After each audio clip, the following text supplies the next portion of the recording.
Hey, I'm Eberle from McDermott Cues. I hope you all like and follow Shark Stream.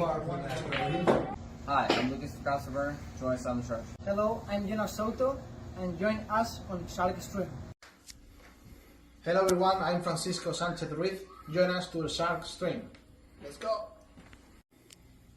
Hello, I am David Alcaide. Join us in Shark Stream. Hey guys, I'm Feder Horst.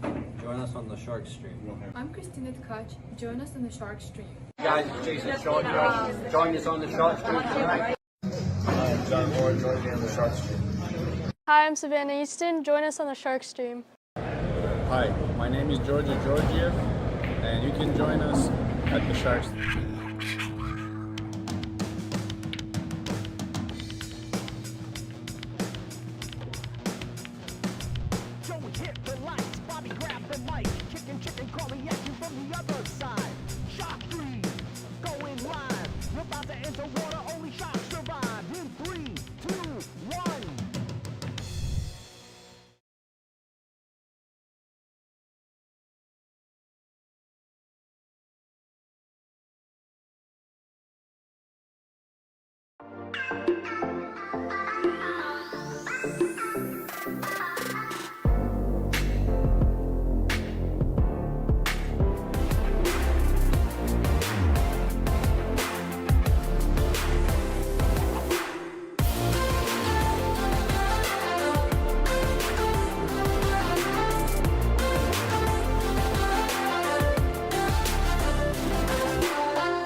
Salotto is the world's premier pool community.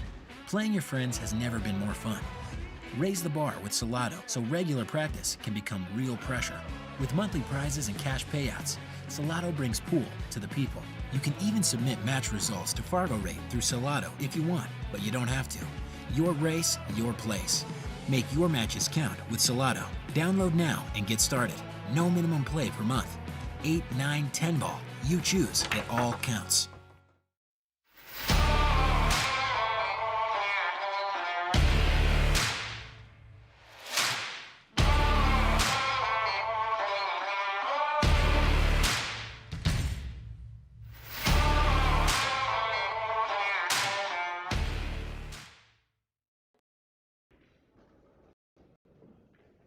Hey everybody, it's Brian in the booth, coming at you from Yale Billiards in Wallingford, Connecticut, soon to be joined by Bobby Hunt, who just arrived.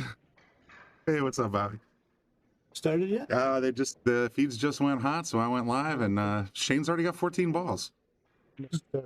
Well, they started approximately exactly on time if Shane's already got 14 on the scoreboard. So, yeah, we're hitting the ground running today.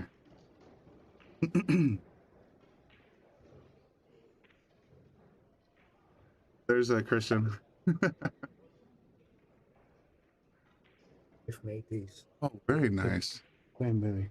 Oh, that sounds terrific. That's why I'm actually late. I forgot it. I was often doing it. I get the muffins. Yeah.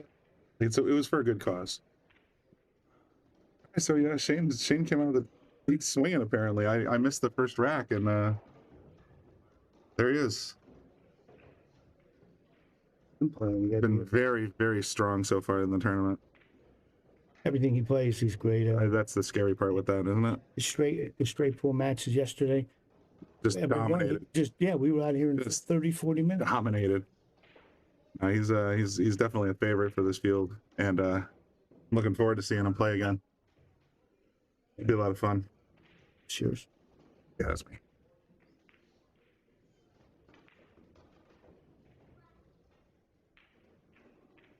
Thank you.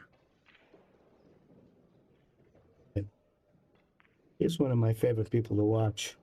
Certainly my favorite American. Again, so dominant. He's going to leave that 7 ball for the key.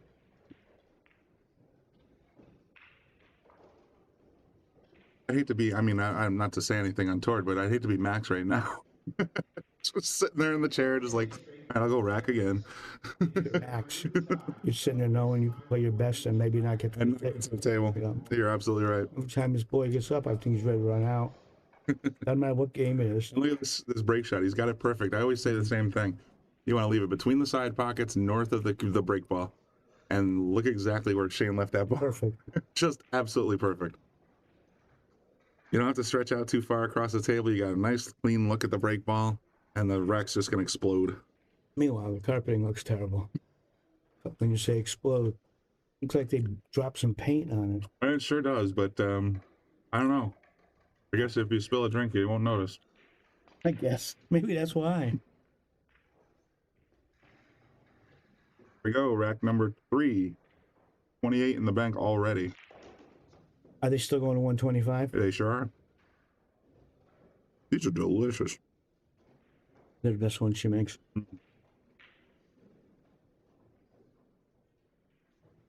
I made sure we put 2 aside this morning when she left. Brilliant. And then I forgot. And then you left them there. Hey, what's up, Cliff? Hey, Cliff, how are you? So Shane got another great break, got an easy shot. Just got to work around the table again. Gonna take another whack at the stack right here. No.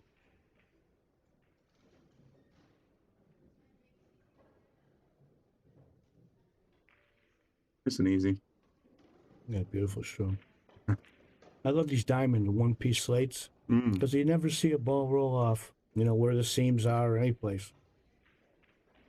I never played on them. I never see one roll off. Nothing wrong with that. And they can just back up the big rig full of 30 tables. Take a dolly, haul them right in, fold the legs down, and you're ready to rock and roll. I was in Derby City, and I watched him take a 9-foot out and put a 10-foot in, and it took less than 10 minutes. Wow. And that's counting leveling it. Hi, Katina. I think we spoke yesterday. How are you? Been on the air 6 minutes, and we already got 100 people. Well, I made some phone calls to tell people what's happening. Oh, yeah? Yeah, because I put it up about an hour ago just to let people know we were going live today, and hopefully we'll get a lot of people to watch some straight pool today, because I think we're going to have at least one, this one, probably one more in the 12 o'clock round after this one finishes, and then we're going to be on the air again at 3 o'clock doing another round. So far, some really talented players in there, though. Oh, we're fine. Thank you, Katina. How about Neil's getting damn near 100 balls in a row yesterday? And did you see it? The shot he missed? Mm-hmm. I mean, he made everything else. He was on a great roll to get just to clean up 125, and He thought he was. just bobbled it in the bottom right corner. How'd your son do yesterday, Katina? I watched him for a little bit. Good young player. Oh, he's going to be a big deal. I try to remind Joe every once in a while that Logan double dipped him in the shower. What do you call it? The sink or swim. Never would have saw that coming, and Logan came out of nowhere and smoked him. George, Thanks, George. thanks for tuning in. Everybody, do me a favor, just hit the like button if you can, real quick, on either YouTube or Facebook. That lets people know that we're here. A couple times during the the international tournament, we've had upwards almost 3,000 viewers, so every like helps. This might be the closest he's had to a problem now. And there it goes. He solved it. Never mind. Not a problem. He opened but he did tie the 2 and the strike. That 2's up a little bit. But the 9 and 7 are both great break shots. Just got to get to those 2.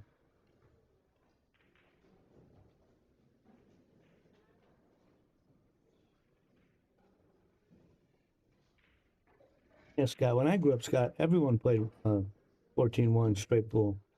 I mean, it's hardly a thing, games gone by. The Hustler had just come out, and we all watched it and wanted to be pool hustlers playing straight pool. Oh, I wanted to be Fast Eddie Felton. Oh, yeah.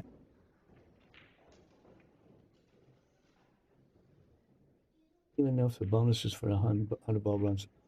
I don't know. If there is, I'll bet you Niels is upset. Oh my goodness, yeah, 98. Missing a break shot. It's the highest run I've seen. I'm not sure what the highest run so far is. Federer's not in the straight pool tournament.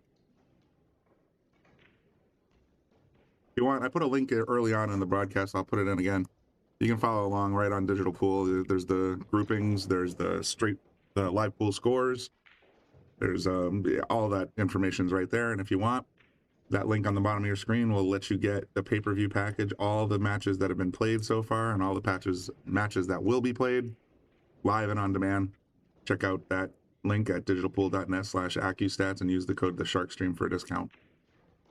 You're welcome for the stream, everybody.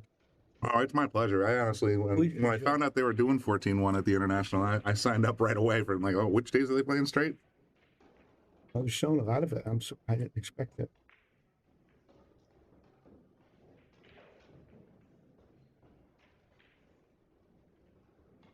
Oh, is he leaving here too?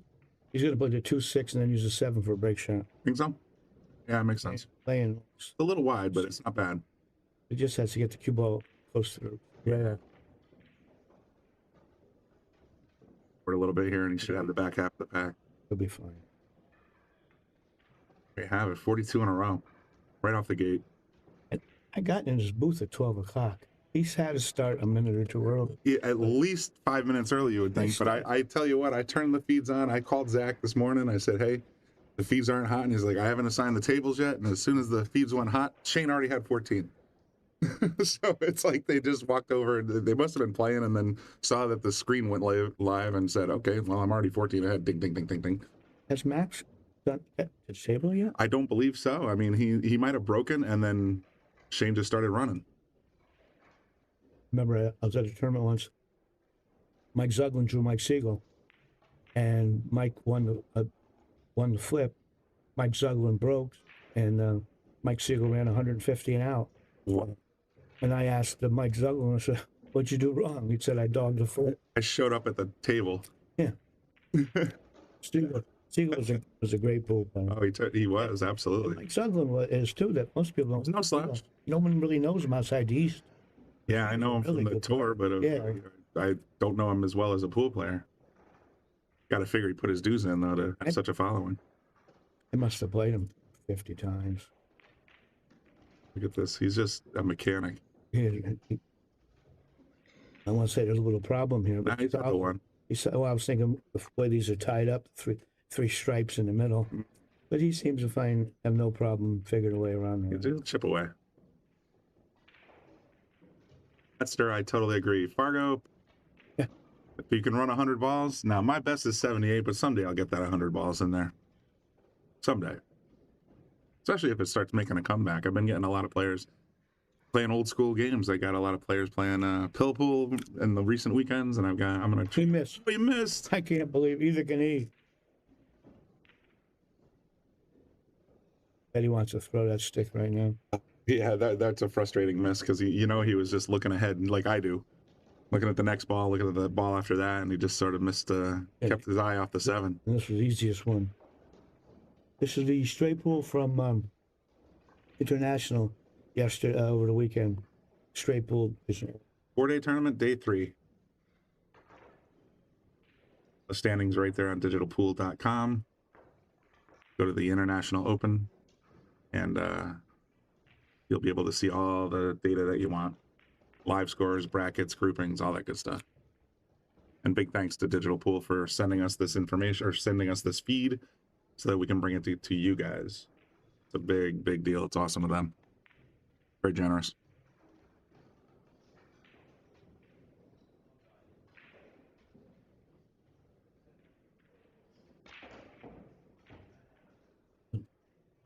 That was delicious. Thank you, right for me. Good try. Great start. Just outside the bit. Yeah, just I'd set it on the table.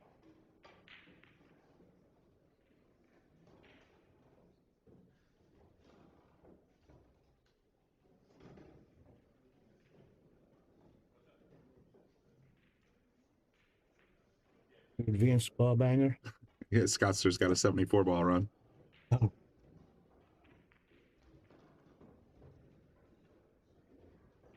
Christian says he just watched one of Zuglin's player reviews he did with Pat Fleming and playing against Cicero Murphy. 109 balls. See, 100 is like that's the zenith, the top of the mountain. And equipment was a little tougher in those days, and oh, definitely. So Max has got a chance to get some points back here. I think this is his first time at the table, if not tops the second. Not sure who broke. We just we got in just after the feed went live, so missed a little bit. Paco, Cicero Murphy was a great player too. Probably 10 years before Mike showed up. But I remember he won an all-around straight pool in Los Angeles in the 60s. It took 3 weeks. So he was quite a player. Wow. If you ever stood behind him when he was stroking the ball, the cue wobbled around like in a circle. He just he cranked it, huh? Sort of, and then would stop and he had a nice, perfect follow. Right through the ball.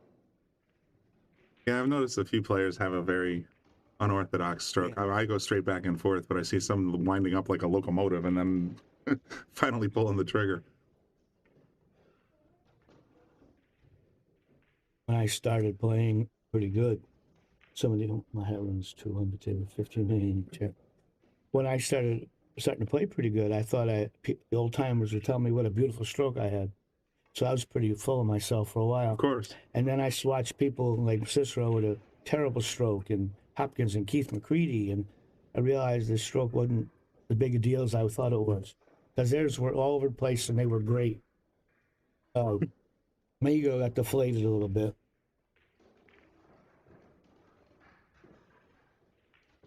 You saying, why do you think it was tougher back then? Well, how old are you, Steve?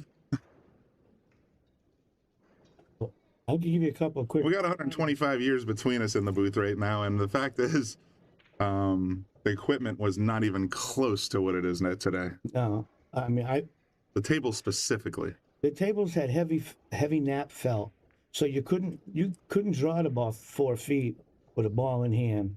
The balls were kind of dead, and so were the rails. But the biggest problem was the felt was so heavy. Yes. You could take a perfect straight pool break shot, hit it as hard as you could, and you weren't guaranteed to break the balls apart back then. Nowadays, and I'm not complaining, I think equipment's better nowadays.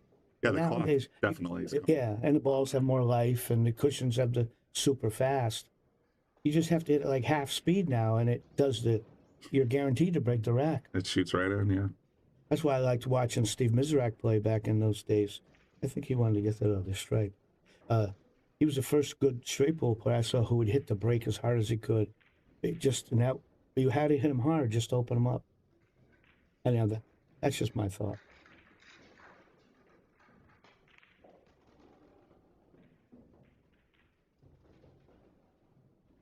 I think that I've ever played on a table with pockets bigger than 5 inch. I mean, even like back then, I was playing on Gold Crown 1s.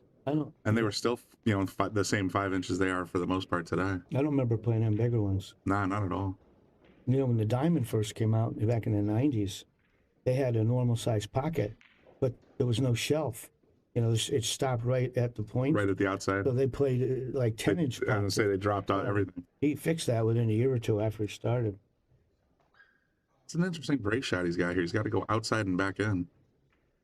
Oh, Paco, we didn't have 860 cloth till maybe the late 80s. In fact, when they first came out... Was it that early? I would have sworn that came out in mid-90s, late 90s. It might have been. When they first came out with Simonis, I remember it would have been somewhere in the mid-80s. It was a different color. It was like a yellow-green. Yeah. It was so fast, I thought I'd have to get a job. I couldn't control the cue ball. And then 2 or 3 years later, they come out with the 860, which, in my opinion, is the best stuff I've ever played on. Of course. But that 760 they came out with originally, I thought I'd have to go to work. I couldn't handle the cue ball. The game passed you. Yeah, of course, I don't know what I would have done for a job, but worked in a pool room, I guess. Oh, what? It's like all golf pros. They're just rangers now. See, he's going to glance off the top. Yeah, nicely done. Well, he's a very good straight pool player himself. That's what Van Boney would want to give him many opportunities. And I don't remember the pockets being over 5 inches. I think that's the longest I've ever seen. I do like back in the 70s and 80s. Every pool room you went to would have at least one table off to the side with small pockets. Yeah. It just was normal. Now it's rare to find a tight table. 2 of them here, and US 1 has about 7. And it's becoming more normal to have the tighter pockets. I would actually someday I think Bobby should consider going down to 4.5 across the board. Get them all the same. Just to get them all the same, and also to be eligible for a matchroom event. If they did that, If he can get 16 tables at 4.5, he could host a matchroom. oh, so say one thing about pocket size. I mean, Bobby fills his room every night, so he doesn't need any of my suggestions. That's his response to that comment. He fills the room every It's night. like, if I went tighter on the pockets, then less casual players would want to come down and play. And I was like, you know what, you gotta feed the family. I get it, man. So if you keep those tables full, absolutely. But I see nothing wrong with table 4, and it's 4.5 inches. I played like when I was playing back in those days in Milford, Connecticut, where I was playing. The owner got the idea to make the pockets sloppier. 95% of his tables, he had shaved the slates so balls wouldn't hang in the pocket. Right. But one table, he shaved the slate so far up, at the lid. I mean, at the lip. The mouth, yeah. So that was the one I would try to match up with people on, because I knew you couldn't miss on that table. Oh yeah, it was just a big bucket. That was terrible. The U.S. ones are all 4 3/8 aside from 4 tables being 4 inches. Yeah, I thought it was more than that, but I've only been there about a handful of times, maybe 3 or 4.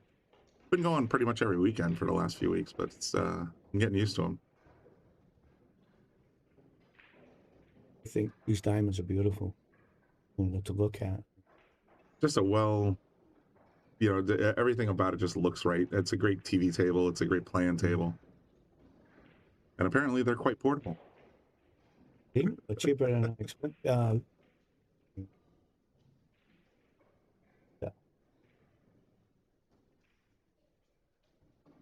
Max is pretty well in command here. He's just sort of like, I like this when you sort of walk around, so take a look at from all the angles, say, all right, what's the plan here? Am I going to pick off the oddballs? Am I going to see something in the middle that might go, something wired? I even tell people who ask me about 9-ball or 10-ball, when you get to about the 7-ball, even if you have a easy run out, I would say walk around the table once as if you're studying it. It's like your body resets. Right. Because usually people miss around the 7, 8, 9. And I think it's we sort of pick up speed sometimes. So I still try to remember, just stop and start again. Just, hit the reboot button. And yeah, that's what I've always told people, younger players, everybody that. Is he going to stop for the 2? It looks like it is. Only problem is his exit angle is going to be a little weird. He's going to bump in. He might catch the 10, or he might go right by, and he's going to have to play it slow. That's how hard is it. Just tapped it in. He's got the 14 or the 8 now. I think he would have liked the 14 because that would have really been an easy break. It would have opened everything up. Now you got to come with a bit of a shot.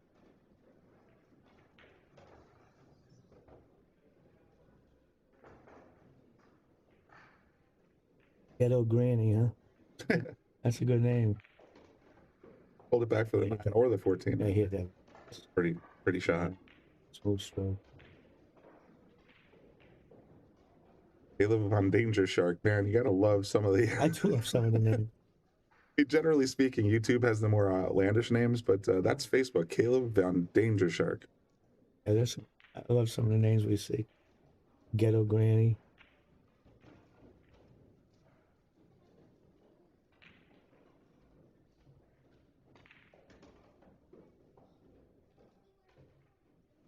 Yes, Paco, I started going to Milford Rec around 1971 when it actually was across the street, and I knew Eddie Cogan the whole time. He made a comment to me once when I was just starting to play good, but I was cocky. Told me once, "You're nothing but a Johnny come lately," and I always liked that expression. Back to the mud balls in the Sardo tight rack. Neither one of those are any good, in my opinion. Kevin Keeley. That's pretty funny. All right, I know Kevin.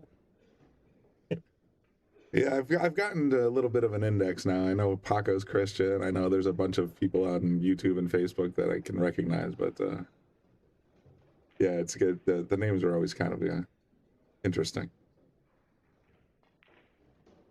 Max is responding pretty well to this 45-ball lead. He's just picking these racks apart. Cutting it in half in a minute. Yep. I say he is a good player. I know. I think Van Boning is certainly way the favorite. This guy's good enough to win. He would have liked to come back a little bit further. I think so too. Now he's going to might forget on the bottom rail and back top rail and I bottom. mean, if he can, yeah. So if he can actually stun it up here, then he's in pretty good shape to just leave the cue right where it needs to be. He would rather than straight, so he could almost stop it dead. He's gonna scoot and put it in the side. Yeah, it was easier than expected. Can't stand the mud balls. I remember playing, Tom. I played in, I think it was Tucson or Phoenix, one of them, where they still had clay balls on some of the tables, and there was one ball I remember had a little piece of clay missing, so there was a hole in the ball. It should be fascinating for a nice long shot. Oh, God, it was terrible. But this is back in the late '70s. Equipment is so much better now than in our time. Measles or red dot? Back then there were no dots. There were no dots. It was white. Yeah. The Brunswick did have the blue dot back then. I remember. Okay. Yeah. The I frankly, I only remember ever playing with a clear white ball, and when I started coming back to pools a couple 3 years ago, like, what's with the specs on those? That's a practice ball. That's not a cue ball. That's literally a practice ball. They sold those for training. That's how they started, yeah, but people liked them. The worst balls I remember playing, I was in North Carolina, High Point, North Carolina, and they had an undersized cue ball. That's the worst ball I've ever tried to play with. See, I've played with oversized. I've never seen an undersized. This was the only time I ever saw it. And I remember... They call them planet balls because they just drive right through everything. I remember getting ready to break, thinking the cue ball's light. It may come back and hit me in the head because you couldn't go forward. But then... It didn't have the momentum. No. And then before that, when we had the heavy cue ball was tough. Right. For guys like me who don't hit real hard. Either heavy balls or oversized balls for most of the bar tables, so they can separate the cue ball. But you have to make that adjustment. It's like I'm trying to draw back 6 inches, and that ball's just driving through. It doesn't. There's no back. First time I went to Baltimore, a lot of bar pool was big, and a couple places had the big cue ball, and I could beat most people. And then a real bar player came in and played me, who was used to the big ball. He ran right over me. I was just saying because I was lost once he started. I wish I could show you a shot he made. He kept making on me over and over. To this day, I can't do it. Yeah, Jared, I agree. I mean, the cues nowadays, like I bought my first cue in 1984, 1985. It was a McDermott D1 or D3 or something like that. And it's just basically, it's a piece of maple that was prettied up with a nice nylon wrap, and that was your cue. But I remember when the Predator 314 came out and I took that for a spin, that was the very first time you got to see something low deflection, quote unquote. I still play with one. You know, I was going to say, someone here said they like our stories. If you get tired of them, I'll stop. But how you are physically incapable of stopping talking about the days of pool. I was going to stop. I forgot. So much of experience that it's just you could go on for 10 years and still not exhaust your supply, I'm sure. Yeah, Brian says he's got a Q-Tech. See, that was just it. It's just once the 314 came out, that was a game changer. And that was the first time we. And then after that, carbon fiber was probably the next big evolution. But I'm play with wood. My first Q was a Palmer.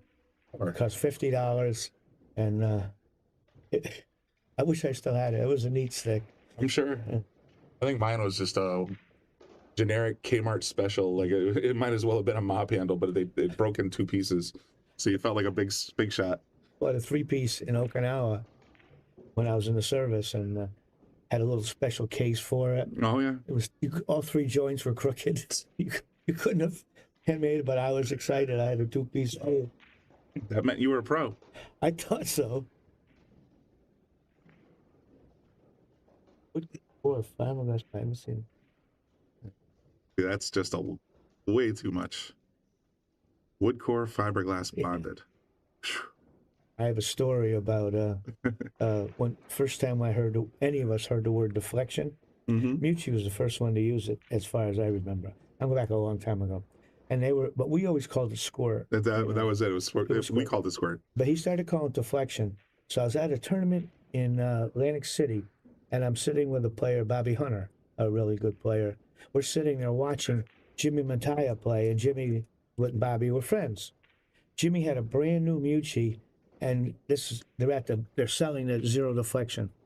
Zero. Jimmy wound up getting beat about 11-0. He may have made a game, but it was really a bad beating. And like slow motion, Jimmy comes walking towards us, and he had the cue upside down with the tip, and he's tapping the tip on the floor as he's walking.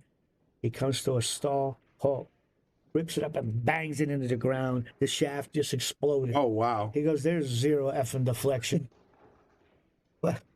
But he did a classy thing after he destroyed the cue. He went over to Bob Mucci and apologized to him. He said there was nothing wrong with your cue, he said. But I just remember it was like slow motion. I'll give you a zero effing deflection. Touch that stick.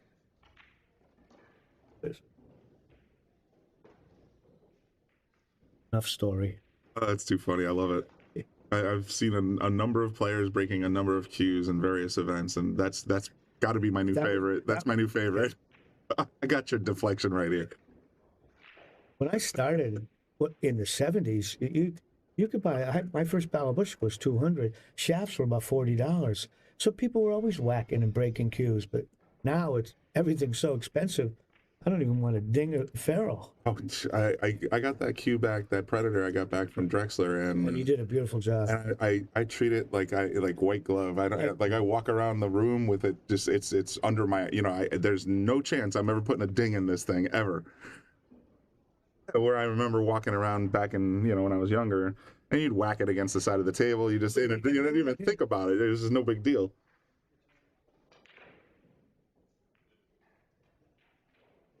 Yes, I played with the dugout, not against Larry. I was playing Larry after that when he opened his room upstairs, but at the dugout I was just starting to come around. Brian, the two Brians. So all the Brians and all the Bobbies. Yeah.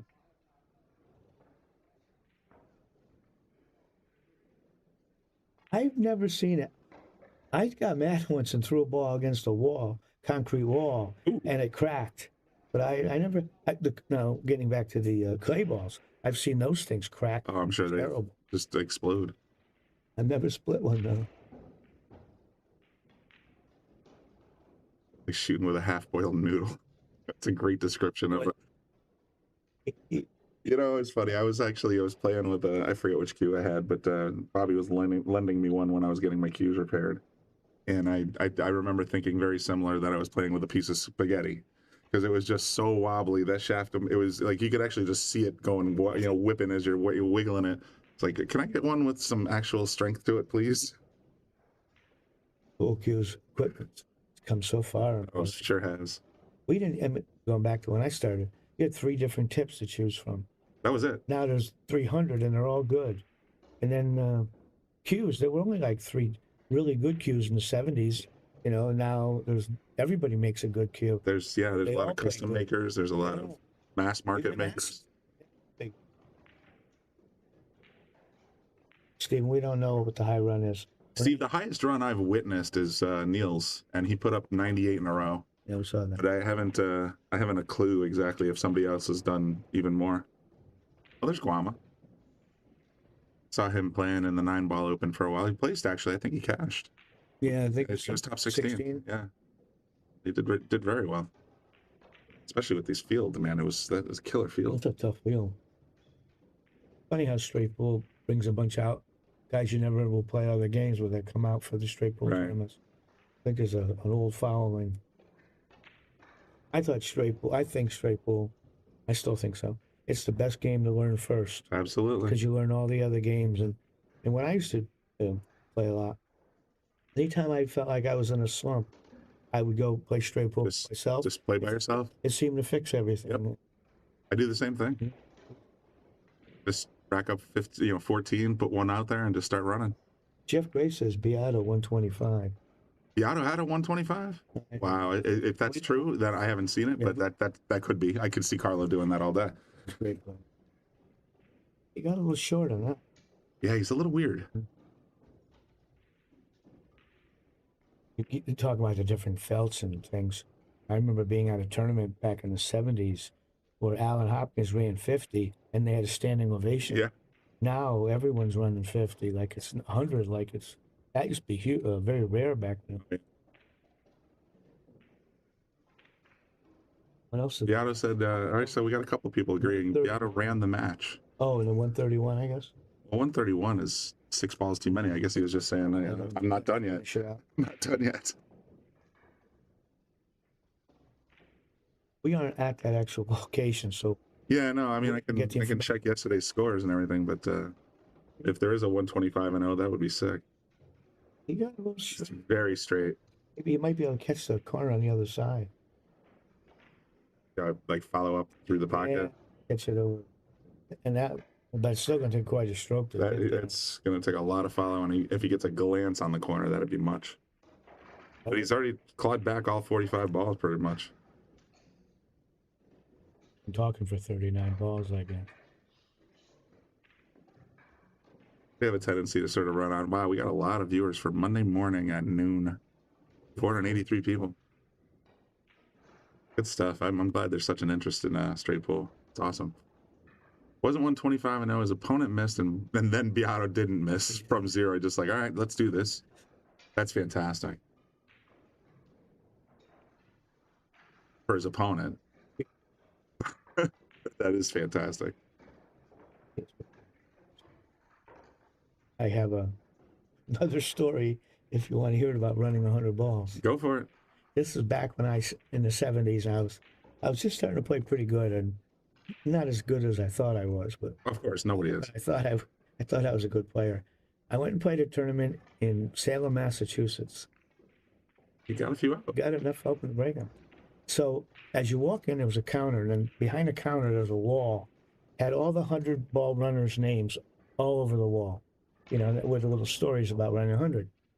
So I draw a guy in the tournament who was so proud. He hadn't had a drink in 2 or 3 years, and he was talking about it. Well, he draws me in the tournament. Mm-hmm. He gets way ahead of me, and I went into that give-up stroke. I wound up running 100 and out. First time I ever ran 100. And he was very nice. He shook my hand, walked by the counter, and said to the houseman, "If that effing kid can run 100 balls, I'm having a drink." And he went across the You knocked him off the wagon. and I never heard about him again. Oh, that's great. And you got your name on the wall. Yes. That was a nice. They had a really good player up there, Nicky Vlaho. I think he was just he got a brain tumor and died young. But he was a really good player. Brian was at the tournament. You talk about play for Shea? Play for Shea is going to happen in perpetuity, I'm sure, but I don't have any inside info about next year other than it'll be Play for Shea number 12, 2025. And it'll be fantastic raffle prizes, many, many teams, all that good stuff. It was quite a turnout yesterday. Bobby told me there was food. I expected a couple boxes of donuts when I walked in. There was 3 boxes of donuts. Yeah, but then it was and then there was 1,000 trays of food. Pasta and kielbasa and meatballs and all mac and cheese, all kinds of good stuff. I mean, Mabel's Tables is one of our sponsors, and she brought down a ridiculous amount of food, let's say, and sure enough, it got 8. They did such a great job, the whole event. It's terrific. It's such a good cause too.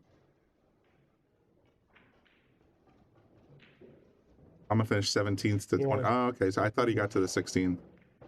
I felt like that Guamo was, I don't want to say stalling since he'd been coming here, but holding back a little bit when he was playing. He was playing Lucas? You know, he was getting a couple games on the wire. And yeah. I thought maybe Lucas would get. Yeah, he might have been roping him in a little bit. I thought he a little bit. No, he's definitely, I think, just anecdotally speaking, I heard he was talking to Bobby and Lucas, and he's like, I think I want to, stop, I want to go get at tournaments, and because instead he's a cash player for the most part. Okay. So now he's got himself a jersey and a sponsor, and he's out there. Yeah. Oh, good. And by the way, that was a great shot. He just made. That was fantastic, drilling that in the corner like that. Racks open wide now.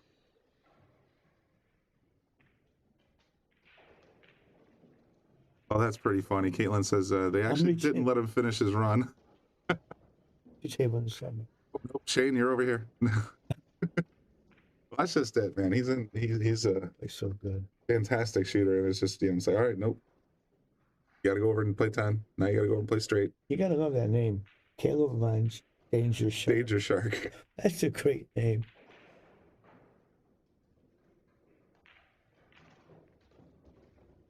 Kate wants to know if you're into one pocket at all. That's the silliest question I think I've ever heard. That's right there, Kate C. Yeah, I played a lot of one pocket in my time. Not so much anymore because I'm 75 almost. But it was if you want to see Bobby playing, I hate to say this, Bobby, you want to see Bobby playing one pocket, go back about a month and a half and check out Tony Chohan and Bobby. In my defense, you're a strong one pocket player, but Tony was crazy powered. I haven't played anybody in 10 years. Yeah, that's fair. Well, I have a little excuse. Well, he would have beat me 10 years ago too, but I'd like to think I would have fought back on it. You fought back. You just he was just on fire. As far as me playing one pocket, my biggest scores in pool were usually one pocket. My best game was 9-ball, but people bet so high in one pocket. Remember playing 1,000 a game 40 years ago. Oh, wow. Where couldn't get that at 9-ball. Kate's gonna look that up.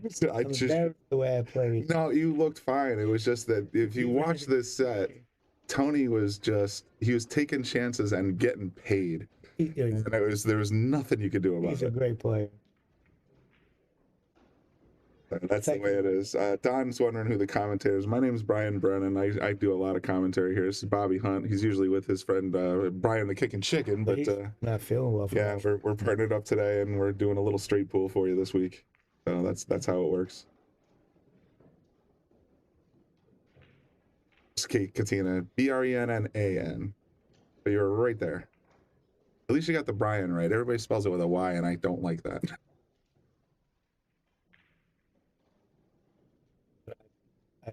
Getting back to the games, I've actually traveled under the name Bobby West. I won 2 tournaments under the name Bobby West. I see Lance speaking, Lance Lascotti. Hey, what's up, Lance? Hey, Lance, how are you?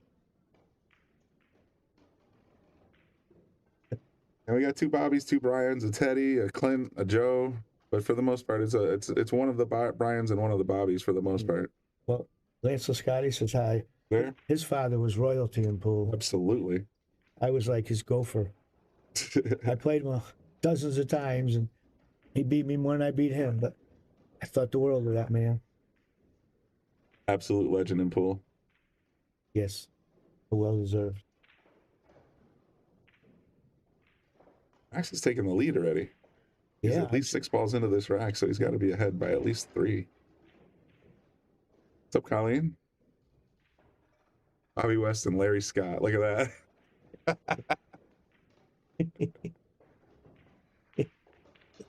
I loved your father, Larry. Well, you already know that. Larry, his father, was just a great pool player. And I never saw that man once where he wasn't smiling. He was always happy. He just wanted to be in action. Didn't have to be pool. Let's get something going. We told the story about when Bobby Hilton, I thought, was going to beat Larry into submission. Really? Yeah, on the sidewalk outside the old Taom Billiards.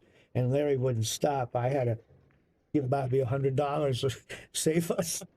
And Larry got mad at me for giving up the money. Oh, that's pretty funny. Oh, my goodness. I can't imagine Bobby being that kind of aggressive, but I can see you guys having to skate on thin ice for a little while. It was a gimmick bet. You flip coins, and they call. I'll show you later. You might want to use it on somebody. Is that when tails you lose? I'll tell you now. When you flip the coin, call heads or tails. Mm-hmm. So you say heads on the ground. Heads on the ground. So if it ends up heads, you win. But if it ends up tails, heads is on the ground. Well, Bobby didn't know that trap till Larry had him doing it. They're betting $100. I'm holding the $200 up money, and I'm sitting in the car waiting for Larry. And Bobby, it comes out tails. Well, Larry wants the money, and Bobby wants the. I mean, they're arguing, and Bobby's 6'6", and Larry's 5'10". And they'll go. Finally, I said to Bobby, Bobby, if I give you back your 100, would be all right? Larry got mad at me. Larry's like, I took that money. Yeah, he wanted to when we're going to get whacked for this $100 bill. No, I never played Cicero. I went down to Brooklyn one night looking to, well, not really looking to play him, but the guy who brought me in said would play Cicero if he would play me 9-ball. At this point, Cicero was getting older. He would play me one pocket or straight pool. And his straight pool, he was a monster. And one pocket, I probably could have played him one pocket. Yeah. But when you're traveling, you don't want to look any losers. So I said, there was a third guy came in with us. He wound up playing Cicero one pocket, Steve the Whale, and he wound up losing all their money. But it was a tough pool room. I was the only white guy in the room. Oh. And when we left, the guy with me says, and he was black. He says, "Bob, we better get out of here quick because it ended ugly." Oh. Yeah. We weren't even really our fault, but it ended ugly. It's not a good day at a pool room that you're traveling to if you're not running out of the parking lot, I guess. At least that means you got something in your pocket. Oh, God. It wouldn't be chasing you otherwise. I have another one, I played a guy named Manny in White Plains, and I won a little money. And he asked where we were going, myself and this black guy, Shorty Brown, who was about 5 foot tall. With a name like Shorty, I would hope so. Yeah, he was. In fact, I recall he had killed someone. He's done time years earlier. So I beaten Manny. Now we go down to New York, and we go into this big pool room. We walk through the doors, and everybody's looking at us. All eyes. Yeah, well, everyone's looking. And Manny, who I only met 3 hours earlier, he leans over to me, and he said to me, "You're in a tough spot, Bob." I said, "Why?" He said, "There's 200 black guys and you're one Puerto Rican, and I'm with you." So Shorty Brown says, "I got a gun." I said, "Well, that's great." Terrific. I'm not playing. No, we're out. Oh, it was. Time to go. That's wild. Kid was from Brooklyn. There was a lot of action in New York around the 70s, 80s, but I had trouble. I didn't like going to New York.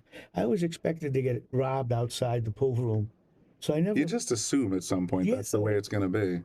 I beat a guy for a little bit of money one night, and the guy with me, I told him, which was at the Golden Cue, which was a famous room back then.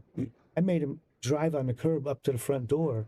The getaway car. Yeah, because you're in a place open 24 hours a day. You got 50 bums sleeping or watching everything, and we always had money. I was very uncomfortable.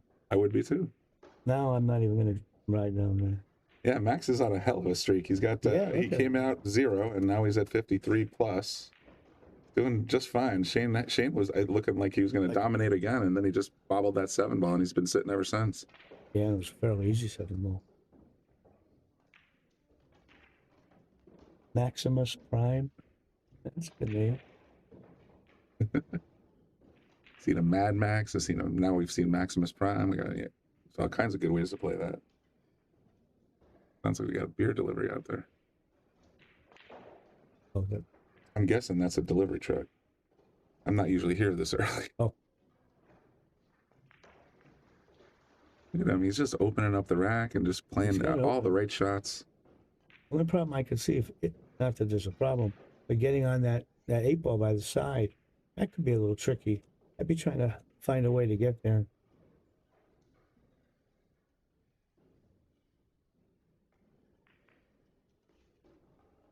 Says I hear you, Bobby. I've never gone to New York to look for action. I have zero desire to. It's a scary place. Lance, I would go there when I was young, but as I started getting a little older, I realized that, I was in a tough spot. And I went down a couple times to see Ginky, and I'd leave my watch home, and I'd only bring 300.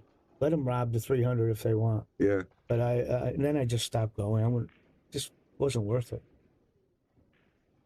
There was a room in Brooklyn I put, really nice. But you walk outside, there's no parking lot. You got to park on the street, and there's no street lights.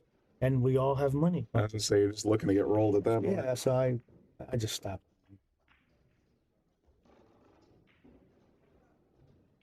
Lance, your father would have been the first one in there. If he knew there was action, it wouldn't have bothered Larry. Fearless. He was. He got along with everybody.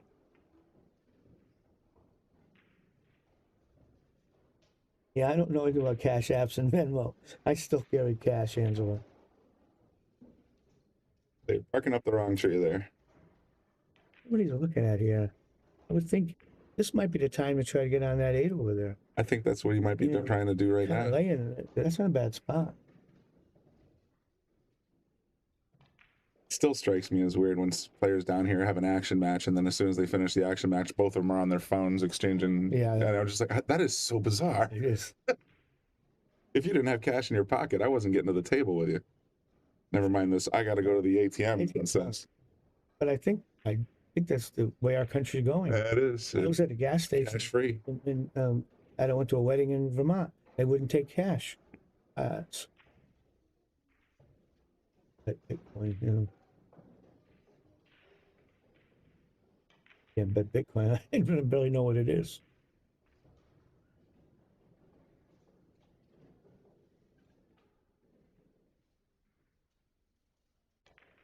Took the 8 out. Where's he gonna land? Yeah, Lance, I feel the same way. I've many times had money in my socks. And I figure 300, I should be happy robbing that. At least it's worth their time. Deleting this comment in 2 minutes. Yes, so no one knows. Oh, all right. So that's the way to roll somebody nowadays. Is like, give me your cash and take off your shoes.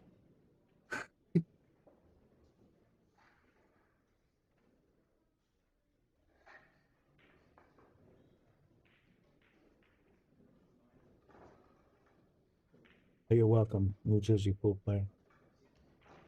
Did Max just going to work? Yeah, I wonder what which one he's gonna leave.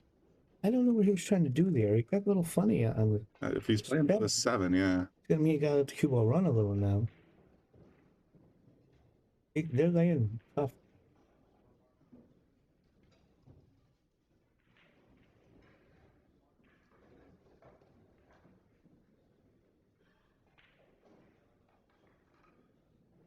Hope says he's out.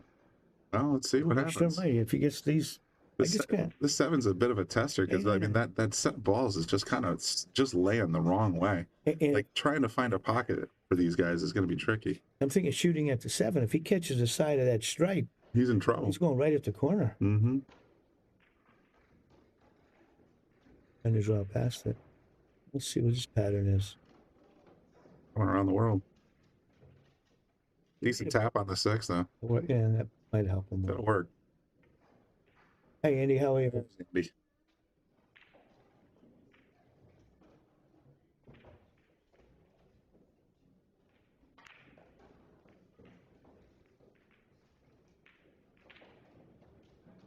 Now for that stripe ball.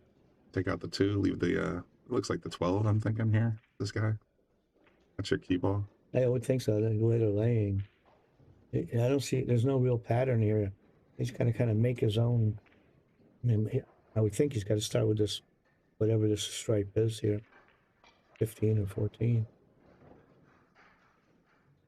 And you'd like to finish up with the 2 as the key ball, but they're laying hard.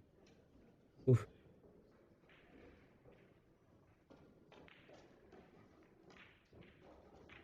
Seems like he's on the fence between taking the 9 here or taking the 15.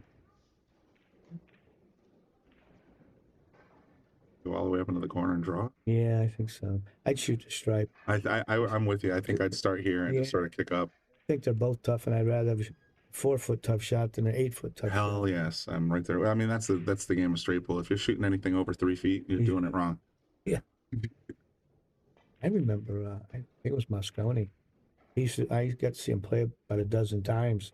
I remember watching him run, I don't know if it was 100, but he said, I never use the top 2 pockets. And he ran out of balls. Jersey 2. I used to play no count, but now I play no play. You know, I can't get out of my own way. I don't see you playing very often, that's sure. Yeah, I play a lot by myself in the house, but I don't have the drive to want to play for 12, 15 hours. And after a couple hours, I'm ready to go home and have dinner. And get on with your day, so to speak. Yeah, I like to come down around just after opening time and play till the league starts, and then I go home. I like my favorite time pool rooms are after midnight, when regular people, go home. Yeah. And it's just that's how it used to be, and it's just down the pool players hanging around. Mm-hmm. Still, I mean, Lucas says, I always call him the vampire because he never shows up while it's daylight, and he'll stay till a couple o'clock in the morning practicing. I used to be called the mole. The mole? I'm in Guilford by my friends because I didn't come out in the daytime. Sounds about right. I still like sleeping in the daytime. I do too. And being up late at night. In fact, my wife is here. If we had a real good pool action room in Connecticut 15 years ago, I probably wouldn't have got married. Well, didn't have much else to do. Hopefully she didn't read that. But by the way, Colin, thanks for the muffin. That was delicious. So he's going to try and cut this too and get back up to the center? Get to the middle. Yeah, this is a tough shot.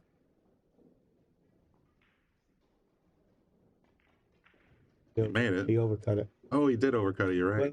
We got a 58, what is that, like 60, 70, 65?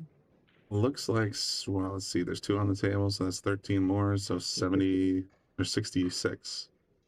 Oh, That's nice. It was 66. 2 innings, they've run 110. Yeah, it's been 2 innings. Yes, and 110 down. That's a great observation. Bet you Gamboning's ecstatic. He even got back to the table. I bet you he was a little worried. It was. Great match so far, though. Oh, look at this. He's going to come right back to the center of the table. Nice was he did that without hitting the stripe. Just came right back. Came out perfect.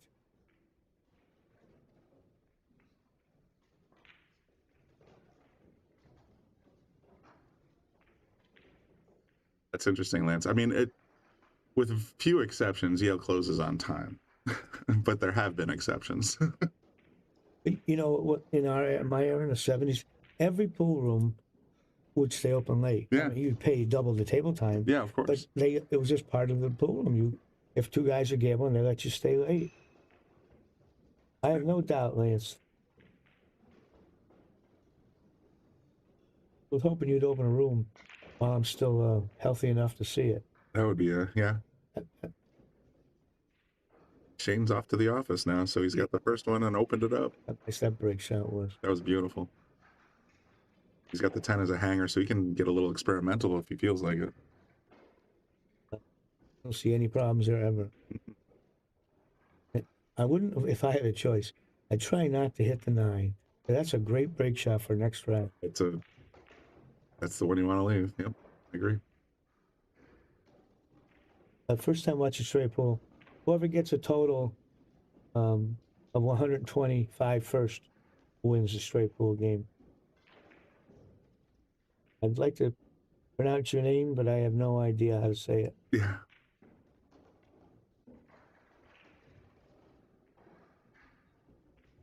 I know, Lance. I see that happen every once in a while here. It'll be we'll be here getting ready to sort of kick everybody out, call last track or whatever else, and then some dude will walk in the door at midnight looking for action and be like, what okay. Used to be the norm. Now it's kind of rare. You know, it's been years since I was young, but there were always road players in the 70s and 80s, strangers coming in. They'd always have some story they painted or they did this or that. But there was always somebody looking to play. And every pool room had someone who was willing to take a shot. Just waiting around for somebody to walk through the door? Yes, Dan. Each ball's 1 point. 1 point per ball. If you scratch or make a foul, then it's 1 point minus. And the first to 125, it's that simple. What nationalities? I'm going to go with my hunches. See a lot of names like that from Vietnam. That's what I thought. Vietnam or Cambodia. Somewhere in that area of the world. What's he got planned here? Because I don't think the 2 goes by clean. Well, if the 2 does, I would think he would play that, and then he's playing the stripe. He's playing the stripe, yeah. He does have one at some point get up there and get rid of the 5 and 6. This would be it. I think this would be the time. Yeah. Racing. This is the International Open. It's based out of St. Augustine, Florida.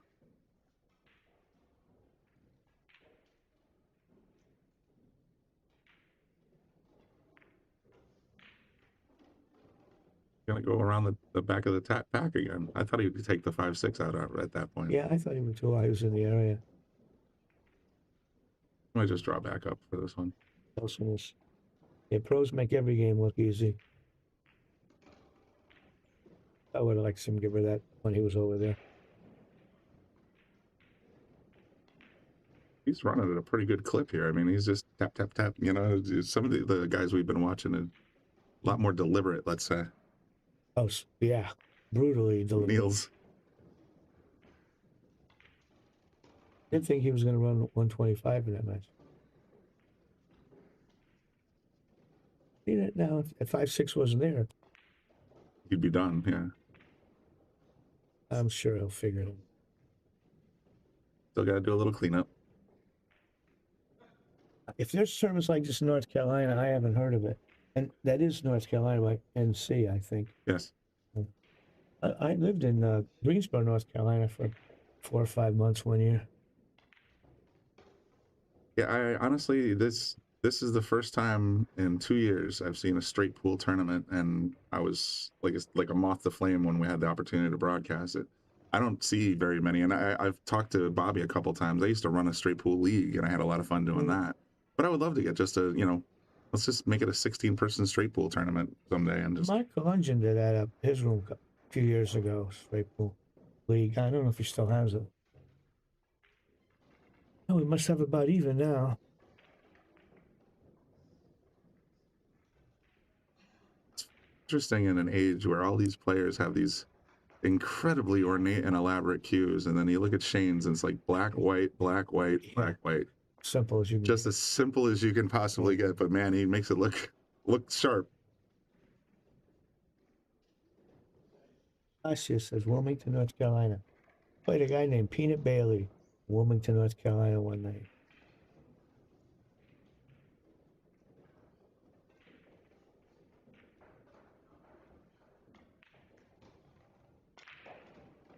Stretch.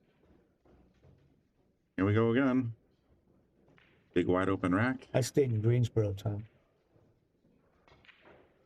Carpet makes it look like there needs to be a lot of cleanup. I mean, it's like yeah. Well, I mean, it's camouflage gone wrong, or just a spill cloak. I mean, there's a million ways to look at it, but I mean, somebody said that someone somewhere said, "Oh my God, that carpet looks amazing. I must have that in my convention center."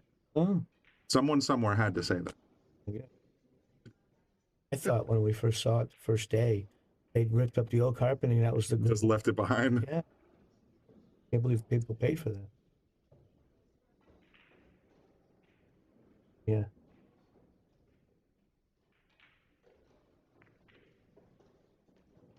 Self a 9 at least.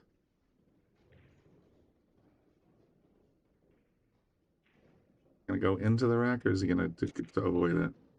I think I think I would so too, but it looked like he's aiming it. it looks like he's gonna go by. I went right in it. Got a couple spread out. Oh. Didn't really get a good roll here though. No. He's kind of stuck. He's got the 2 to rescue him, but Still has a tiny problem with those 2 stripes. But the 7 ball would make a good break shot.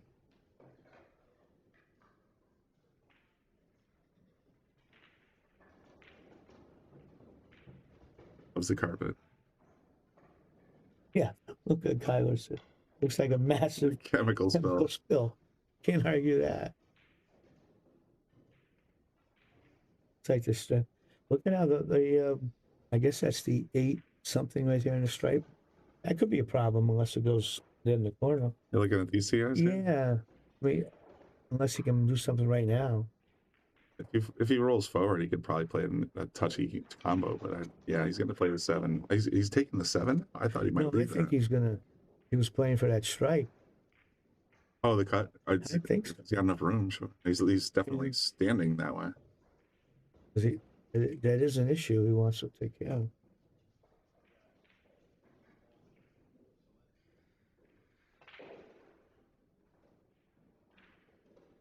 Tom, I have no idea what the payouts are. All I do know is that there were $30,000 added to the straight pool tournament, and there was $75,000 added to the 9-ball tournament. So they're both considered the headline events here. Okay. There you go. Said I got to get ready for work. Maybe late. Huh. I had a job once. I didn't really like it, so I chose not to do it again.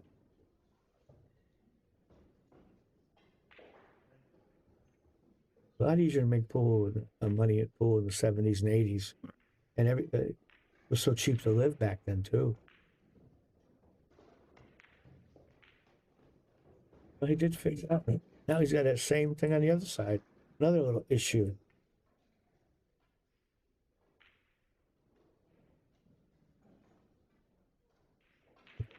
Yeah, it looks terrible, Indy.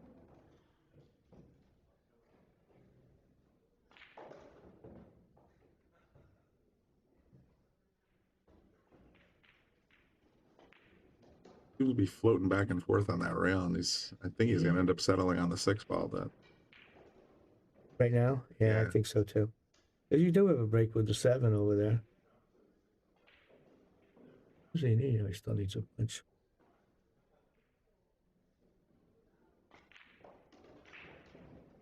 Now he solved those 2.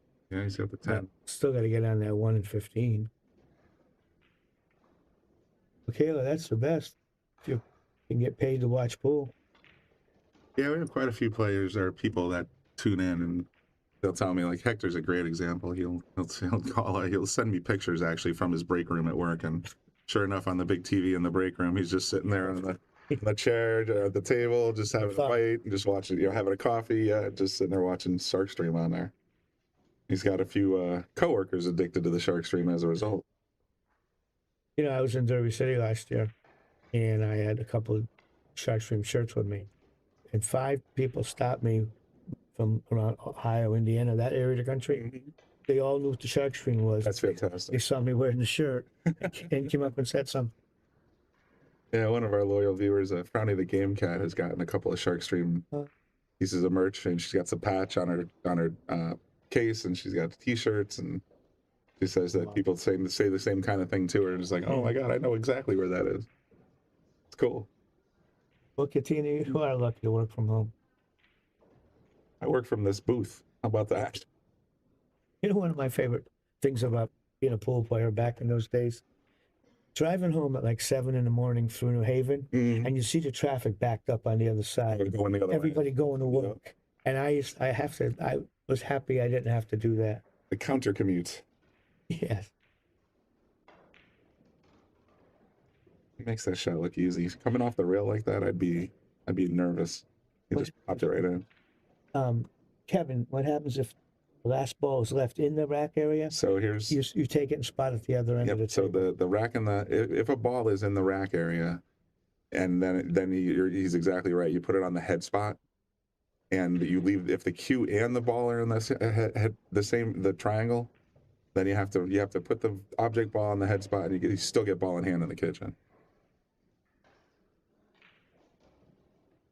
Actually done that a few times. I was telling Ed the other day. It's like one of those things where I will sometimes deliberately leave the cue ball in the triangle. Oh, I will. Just so I can have a ball in hand in the kitchen on the next shot. Somebody accused you of sleeping in the booth yesterday. Oh yeah, I heard that.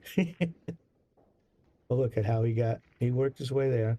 He got that's a steep angle. I'd be nervous, but hey. Yeah, no, because I posted that myself because Bobby sent me the text. I was here yesterday. Bobby and Billy were sitting and doing most of the streaming, and they took a little break, so I came back here to reset and do some stuff, and I just started to get a little tired. So you said you'd be back in 10 minutes. I'm like, all right, I'll just hang out here for a minute. Someone took a picture of me just sitting here, like resting my eyes for a few minutes, and sent it over to Bobby. So that made me laugh. He's like, "You're officially a member of Team No Sleep now." I'm like, "I've always been, but all right, cool." When I was shame. Second ball. That's the second, and it was the 7 ball again. Same corner. Yeah, he's not thrilled. But I was playing straight pool in the 70s, and I played a few world tournaments. If you ended up with both balls in the rack, the way they did it, you racked the 14. The object ball went in the dead center of the table. Oh, really? And then the cue ball went to the top of the table. That's interesting. And only old timers remember them doing that because they didn't do it for long. Also, back in those days, if you played in a big tournament, if you miscued, it was considered a major penalty. Really? And it was a 15-point penalty in straight pool. 15 for a miscue? Because they were saying that means your tip didn't touch the ball, the ferrule did, and nothing can touch that ball, like except for the tip, shaft or whatever. Yeah, I don't think they do that anymore. Yeah, I've never. That's a new one on me. You know what's nice too, which we did, not we, but back then the room owners did for straight pool. They'd have a rack on the outlined on where the rack goes, and magic marker, and they'd have a string across the table telling if over the line or not, and then one from the spot to the bottom rail for spotting the balls. What are y'all streaming? This is out of Florida, the International Open straight pool. Oh, they're still playing? Yeah, till tomorrow. The tournament, man. 16. It's straight pool now? Yes. Yep. Who are the players in that? Right now we got Shane Van Boning and Max Eberle, and it looks like they're on a little bit of a break. Shane just had an unfortunate dog, yeah. And it looks like Max is taking a little breather, so we're just going to hang out here for a little bit until they get back into it. George is wondering how to get rid of captions. The only time I've ever seen captions is if I turn the volume on my phone all the way down, so maybe click it up one notch. That's my best suggestion for getting rid of captions. And okay, so he just missed the 7, but if a ball went in from the rack, it would still be his turn. Greg is correct. No, you have to call a ball and a pocket, unless it's absolutely obvious. For the most part, you have to call a ball and a pocket. Doesn't matter how it gets there. Doesn't matter what it does along the way. As long as the ball hits the pocket that you indicate, then you can stay at the table. But if anything else goes in, if your original call does not happen, then you're done. So you can make 5 other balls. If the one you called isn't going in, those 5 balls get spotted. Yeah, I think. I wonder if Shane just needed to walk it off, and Max is like, "Yeah, we'll take a minute." Hot minute. If I'm Shane, I want to calm down. I'd be in the bathroom doing the old sprinkle on the face, just like, all right, let's reset. And if I'm Max, I want to take a break, so let Shane think about it. Stew about it. Yeah. Absolutely. There's a little gamesmanship there. Max is smart, LOL. Let him think about that miss for a while. You're exactly right, Jared. Let me take a look and see if there's another table that we can sort of poke our heads in on. We got Dr. Bob playing. Yeah, actually, I got a piece of him. On table 22? Yeah, a little money invested. So Archer playing too. See if I can poke my head in on that one. Table 22.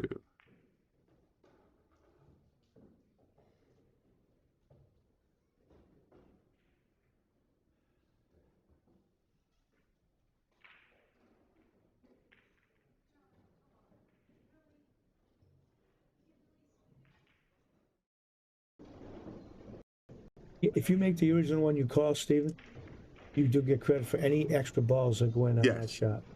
So if you make 3 balls, but you make your original call, you get points for every ball.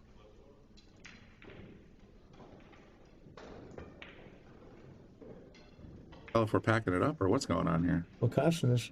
Beat some pretty good players. But this is a different table, so the match must be over. But no, this is live. Oh. This is Dr. Bob. We got John. I think he's just putting together a jump cube or something. No, it looks like Bob putting his stuff away. I'm not sure what's going on then. Maybe someone ran out. No, they'd add the balls after every rack. All right, well, maybe do I have the right table? I thought it was table 22. Yeah, this is table 22. It's actually who's not. Photo Einstein. Photo of Einstein. Wouldn't that be great if you pulled way back and it actually made a vision? Well, something happens. Maybe someone withdrew. Oh, looks like Van Boning's back. We got at least one player back at table 23. That's Max. Max over there.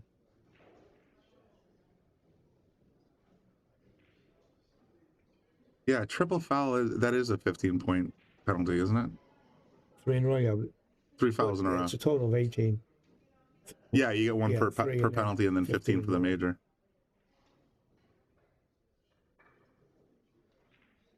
I don't see Shane, but I guess if it's your turn, you don't have to wait for the other guy to come back. Got a referee here. I played a great old-time player, straight pool one time when I first started. I got him on 3 in a row, so I was ahead like 18-0, and he ran about 120 on me. When he got to about 80, I was pulling for him. You know, Larry Hubbard, great pool player. Oh, wow, yeah. All right, so Max is back at the table and getting ready to go into gear. I don't know where Shane is, but I think to your point, I don't think Shane has to be here. Yes, Jared. You get each time you scratch, it's 1 point, and then after the third one, you pay an extra 15 on top of it. To answer your second half of the question, yes, there was a couple of guys that were just sort of tapping into the rail until the third foul, and then they decided to finally get in gear. Oh. Oh, he comboed the 7. I'm like, oh. For some reason I thought he hung the 10, but no, the 7 was there. Shane left it there, just as an aside. I remember George Michaels played pool. Then he started selling pool equipment, if I recall.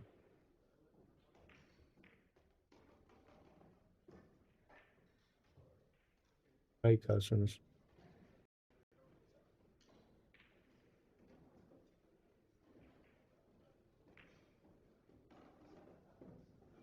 Got a little over 650 people watching, so just do me a favor, take a minute, hit the like button on either Facebook or YouTube, whichever one you're watching on. It goes a long way towards getting the stream notice, and that actually helps us all out. So, do that for me, please. Share it out. Let them know we're going to be broadcasting for a good part of the day, anyway. Pretty much as long as Digital Pool will send us feeds, we're going to sit here and talk about it. Paladico, I hope that's how you pronounce it. Paladico. So you say Larry was epic. You talking about Larry Lascotti? Because it is you. There's only one Larry that I know of. Around here, yeah. Yeah. It might be from somewhere else. It's possible. Hey.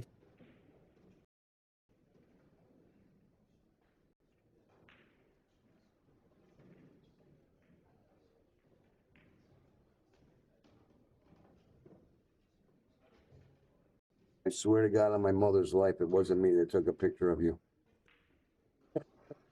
Nobody's come forward and claimed that picture of me. It wasn't me. It wasn't, yeah. Cool. It's a 1 down. I think 170 other people were in the building yesterday that I got accused. Can I gift the subscribe? Of course I can, Andy. I think that was a subtle hint from Andy. Mississippi was someone watching this. Andy says, can you gift a subscription in this format? Of course. Anything. Oh, Paladico.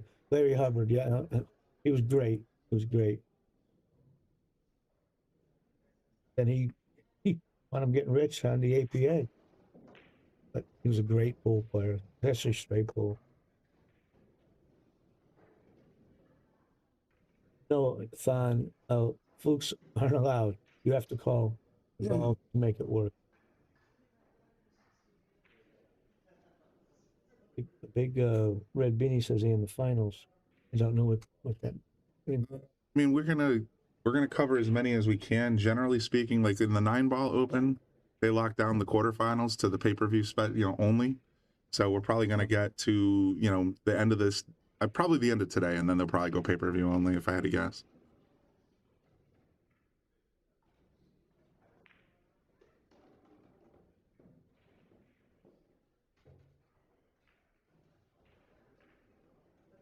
So if you are interested in that pay-per-view, the link's right at the bottom of your screen. You can get a discount using the code TheSharkStream.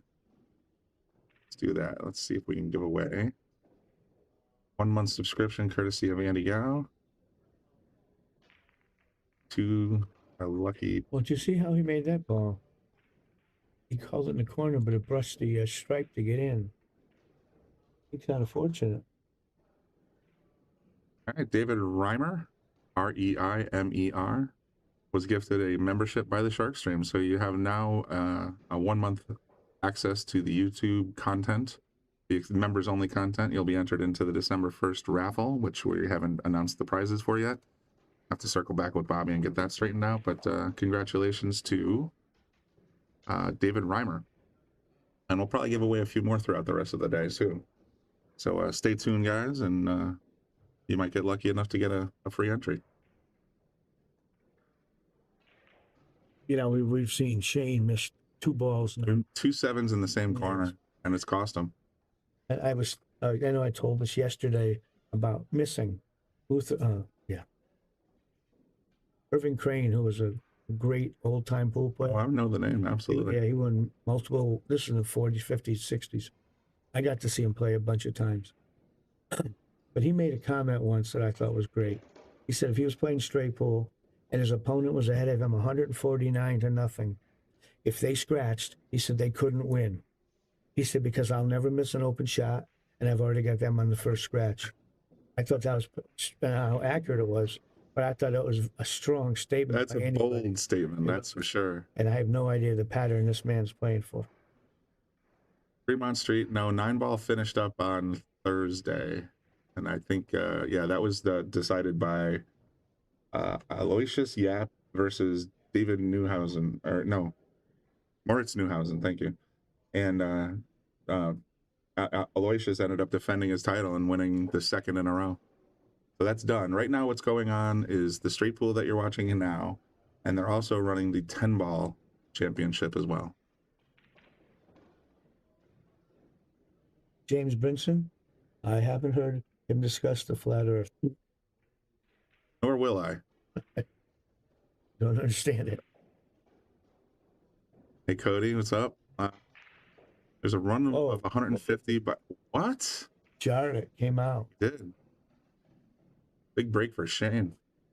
There's a run of 150 by Irving Crane on YouTube. That's got to be like 9mm film. I mean, what? Or 8mm rather. I saw Irving run 25 in London, and he had to be well in the 60s.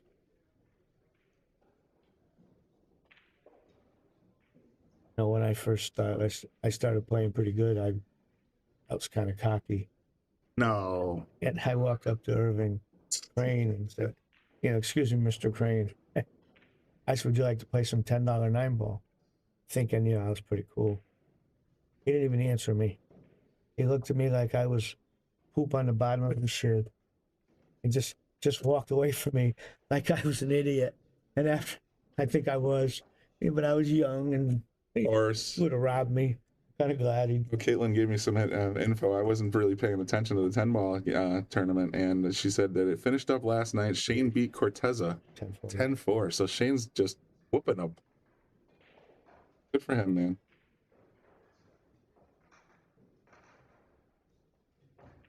Devil's in the corner pocket. You're right. Both these players now. Max has jarred one in that pocket, and Shane has jarred two in that pocket. So maybe that pocket's got a little something going on. We have a pocket like that, or we had one on table 8 for the longest time. We called it the pocket of truth. Oh, yeah. It was just, it felt when played just slightly tighter than the other 5 pockets, and boy, oh boy, did a lot of balls rattle in that one. So he's just going to slap this in. I don't think he's going to do anything heroic here. Never mind. Look at that shot. Just pulled it back, and I mean, he's still going to have a hard time here, but. Cosinus. I remember watching that match, Irving playing, Balsas run those balls. And I remember when Balsas had a cigarette burning the whole time he played at the edge of the table, which is unheard of nowadays. Hey, so they did do one pocket. I didn't think they were doing a one pocket, but I wasn't staring that closely. I'm looking at the logo in the bottom left of your screen, 9-ball, 10-ball, 14-1. So I didn't know they were doing one pocket, but that makes sense. I mean, they got all the players there anyway. Might as well just do them all.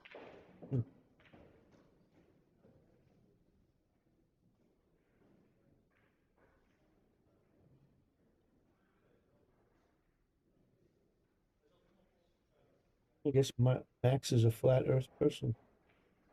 Interesting. Sure.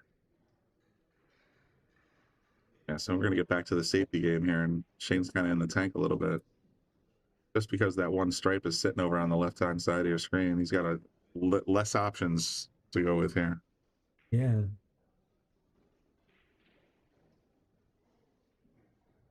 Wouldn't be surprised. I mean, it's hard to really pick a. You could play this. I mean, you have a fairly easy say, but you're not going to advance yourself. Yeah, you could hit down 7 up here, leave the cue ball anywhere down here, but he's going to come back when you're back in the same spot. Right. Let me just check something. But Shane Mamoni did win the 10-ball. Yep. Check something.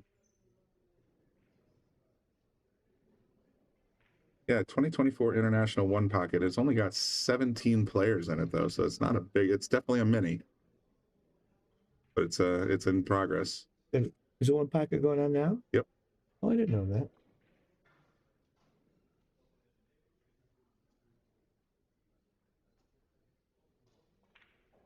Shane just kicked the 7-ball up table and left the cue kind of.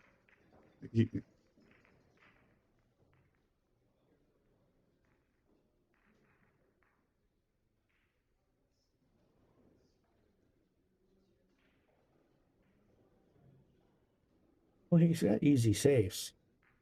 I think he's trying to put some pressure on him.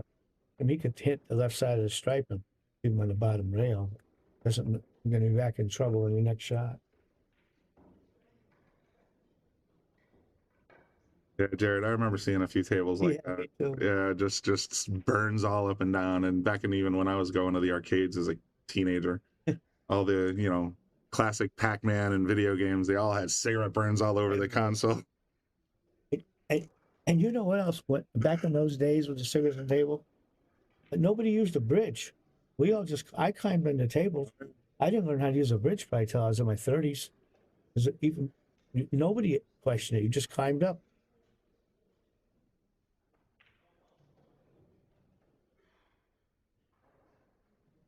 There was always a cigarette burning on the rail. Mm-hmm. And he used to leave that residue there. Oh, yeah, it's just that film. Yeah.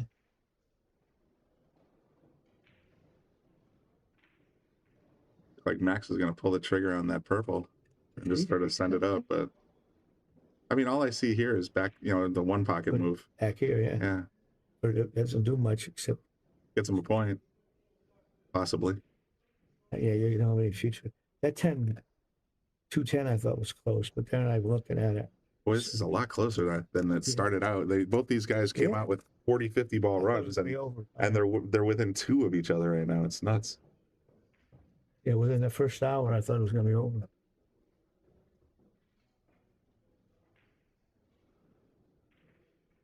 John, I don't know if I thought it looked pretty good, but he hasn't looked at the 10-ball combo, so I'm guessing it isn't. This 10-ball does not go in the corner. I'm thinking if it was to get slapped, it would go this way.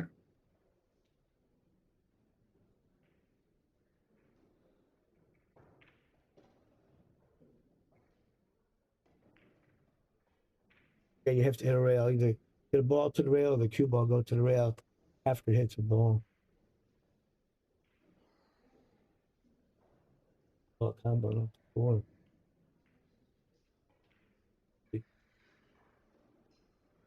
Oh, from the top of the table, that combo, see it?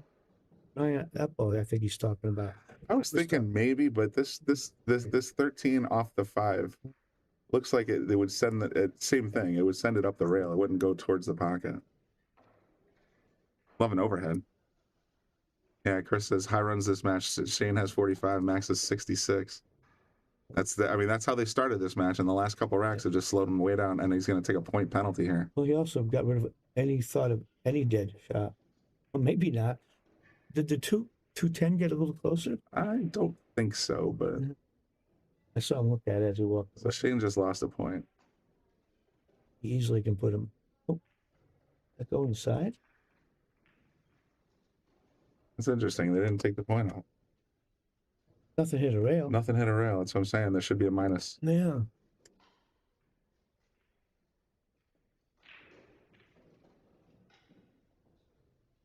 Not sure if Max was eyeballing it that closely, but I know for a fact nothing had a rail. Oh, yeah. I didn't see it. But he's got an easy safe if he wants to hit the 8-ball to the rail and just draw into that little nook between the 5. Yeah, just leave the cue in the mass. Yeah. Now, why did he go forward? Oh, yeah, that was now Shane's got at least a look at the 2 and maybe even the 13. Can he make the 2 past the 13? Awful close. He shouldn't even have a view of it.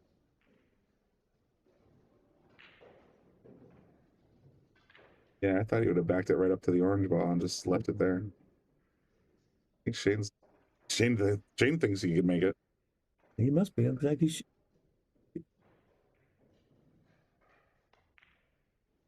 And that's something with age.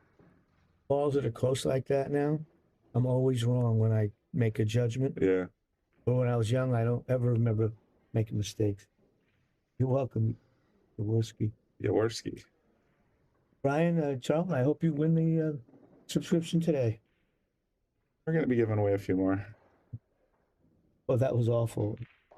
ETRFG, I don't know what that stands for. Yeah. But we agree that was an awful save because this time Shane's got to run some balls.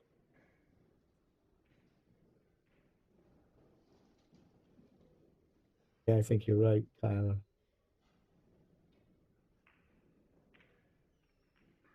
You're welcome, brother.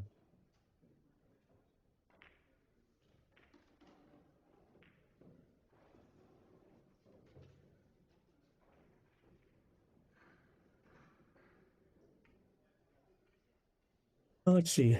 It's got 2 break shots. I think the 8 certainly, but I like that Brown. I think it's the 7 ball. That would be almost a perfect break shot for the next rack. Talking about this guy here? I think so, yeah. That's the one. That's laying about. Can't lay any better, I don't believe. That is, yeah, that's ball in hand kind of. You know, I'm going to start practicing 14, so that's exactly where you want to be.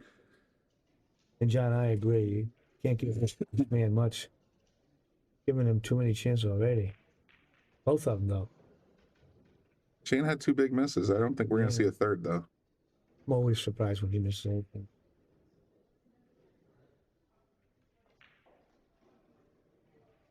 Leave the 7 for Shane in the right pocket. Yeah. Shane is going to stay as clear of that 7 in the bottom right corner as he can. I think he's got 2 strikes. He doesn't want a third. I think right now. I take the see. I clean up top first. I don't think I'd go down to this 5 ball. The only thing, getting rid of 5, that opens up the 8. 2, yeah. Or what? It's something. I think I give some thought to. I think it's the 14 in the side, and then play the 7, but he doesn't see it that way.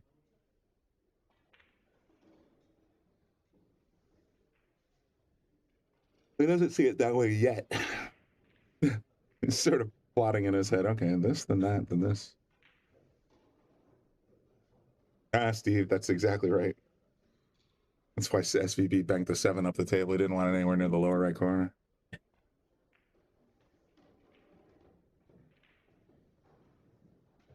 Okay. Right along. You're welcome, Brian. When I was, he missed the 7th place. Back in the 70s when I started playing pretty good, there was a guy out of Milford who hated the 4 ball. He wasn't a great player, but he gambled high. And I remember him a dozen times picking up the 4 ball after he missed it, screaming at God and holding it up to the heavens, screaming at God. But he really believed there was something wrong with that ball. So I spotted him the 4 ball. You know, that's a gracious move. Yeah, and he wasn't a bad player, but somehow he got that 4 in his head.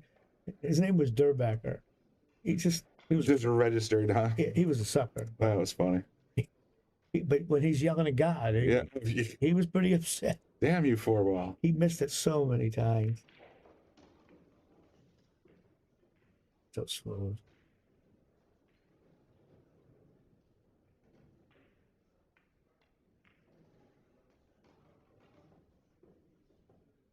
Fun. Yeah, you're right, because he wouldn't have got to it. Should have made him play with 2 4 balls on the table. Imagine if you get a whole rack. Wouldn't that be funny? Just go to the all 16 racks here, pull out 15 4 balls, and just throw them on the table. Looking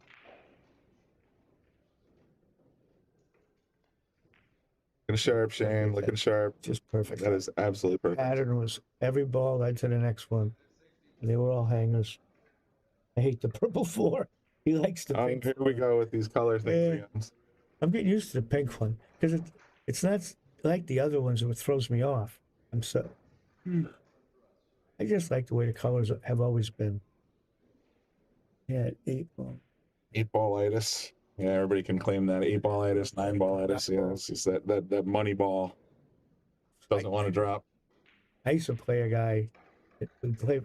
I don't remember what I gave him, but we would play a lot. And he told me, Bob, we've been playing for 2 years. I haven't seen you miss a 9 ball yet. To this day, and it's been 30 years, every time I have a 9 ball, I think of him, and I shoot a lot of them into the rail. I wish he had never said a word. I hope he listens to this cast. club. That's an old style. Drawn to the top. Whoa. Oh, I thought that was going inside.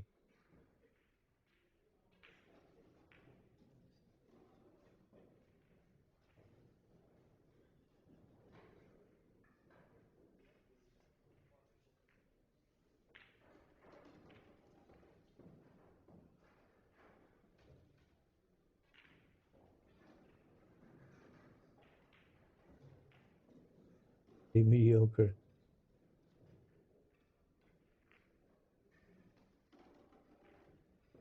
Hi, Crystal.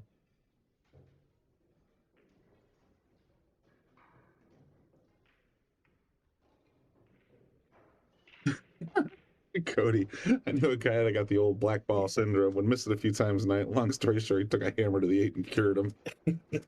Because if you don't mind buying a whole new set of balls, you can take out your aggression. I mean, they have rage rooms now just for that purpose. Bring your 8-ball there and just smash the heck out of it. Do they? The rage rooms? Yeah. Yeah, they call them rage rooms. You can basically pay a fee and go in and just smash the hell out of everything in the room. Get your anger out.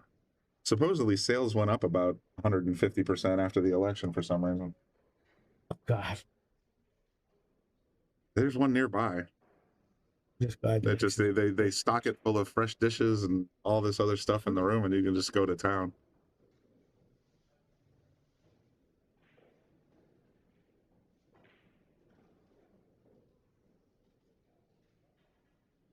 I think there's been thousands of people who've run 100 balls. Yeah, running 100 balls is. I mean, there's lots and lots of players that play pool and can get do 100 balls. You know, some can do it standing on their head. Having said that, compared to the pool of all pool players, yeah, it's probably less than 1% have ever come even close to that. I'm not even in that club. Mine's 78. So very few. If you can run 78, you can run 100. Yeah, that's the thought. I think so.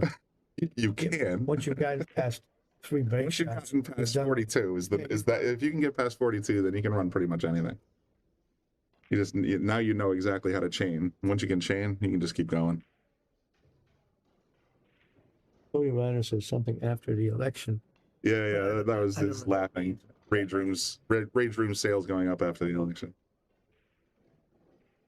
Same thing. That kind of nonsense. We used to have fundraisers, a couple decades ago, but it would be one of those things where you get an old car, and you can basically rent a sledgehammer for $20 and just beat the hell out of the car, and you'd actually raise funds that way. And you take a $300 car and just let people take a whack at it. You can make $1,000 out of it. Oh, Shane did it again. How can he this boy never misses. My goodness. Yeah, you're right. It's the third open shot.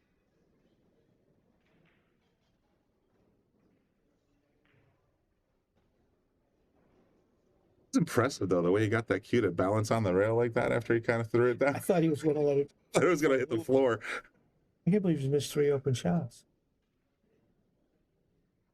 That was unexpected. It's one of those things, though. This game of all games gets you thinking 2-3 balls ahead. And, rotation, you get in that one pocket to some degree. But when this game, you can find yourself thinking of the next 3, 4, 5, 6 balls, and you're not focused on the one right in front of you, and that's exactly what happens.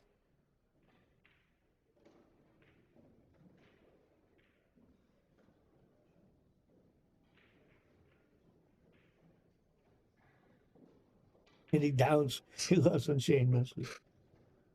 Makes us feel human, right? He's immortal. He can miss every once in a while.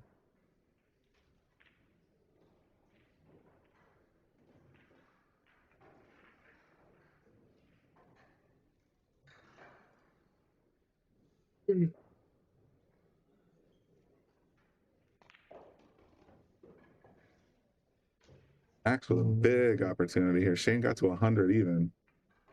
Max has got a chance to tie it up, and then some. They're getting pretty close to the finish line, too. Yeah, both of them. He bleeds. Like I said, he's mortal. He can miss every once in a while. Doesn't like to, obviously, but he can. And Kevin Brand asked about the 7-ball tournaments. I've never played 7-ball. It's a junk game. It didn't. They tried a couple times to parade it out in the 80s and 90s, but I've seen guys make all 7 on the break the way they rack them. Oh yeah. You hit them half speed, and it was a thing they tried for TV, but it was a terrible game, in my opinion. It's the only one that matters. The finish line is 125 balls, Cody.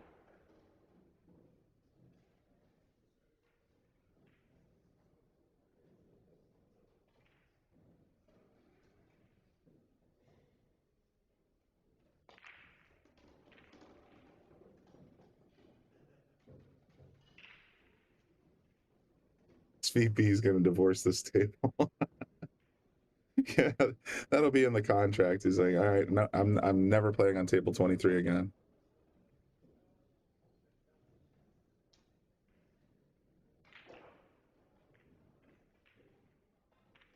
This stands watching. Oh yeah.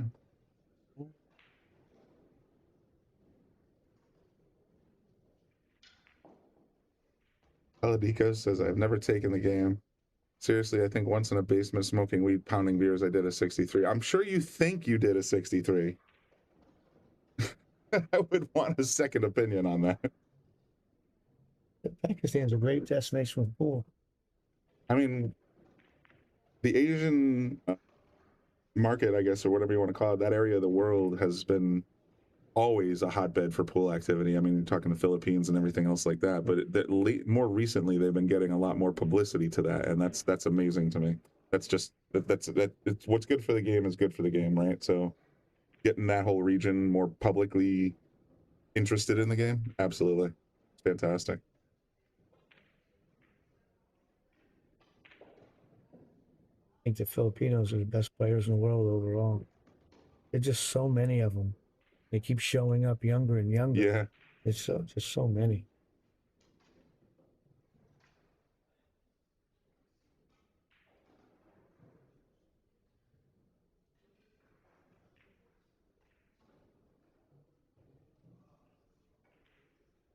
I'm gonna cross this ball. That always makes me nervous, but it's still a duck. Ryan Hearn says, Pakistan, there's a diamond table in every house. Is that right? Nah. Oh. That would be impressive. Oh, Kevin, I spent some time in South Carolina. I liked that back in the 70s and 80s. A lot of pool.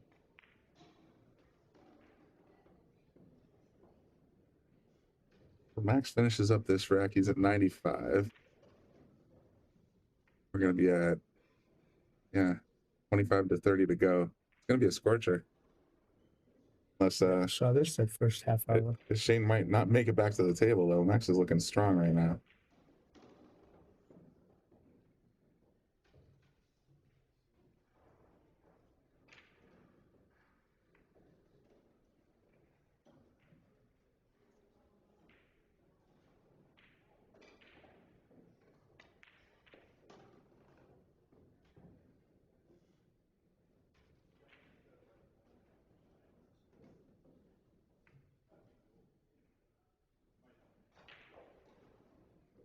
In just the right spot. As long as he can work around it, this should be a pretty good chance of continuing past 100 and beyond.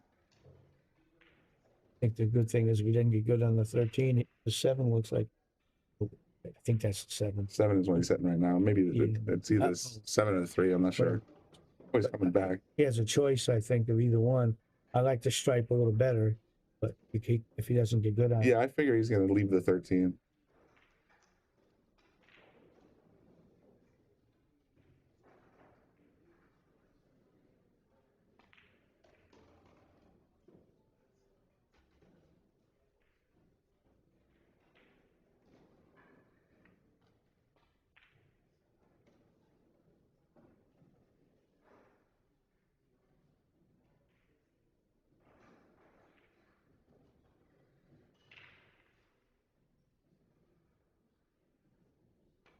Oh, okay, you saw it.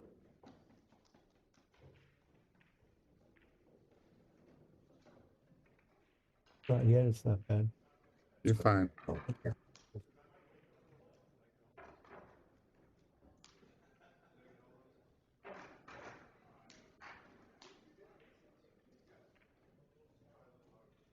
That's right there.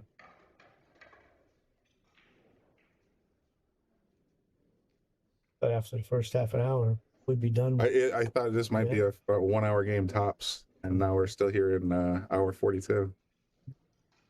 Still a perfect break shot, though. Can't ask for a better one than that.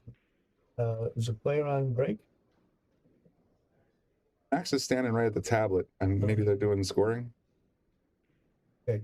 Shane walked off to the distance on the left. I have a feeling he's just not interested right now. Just not interested. Take a look and see what else is going on, just in case. I still got 9 matches in 10 in progress. So this round's taking its time.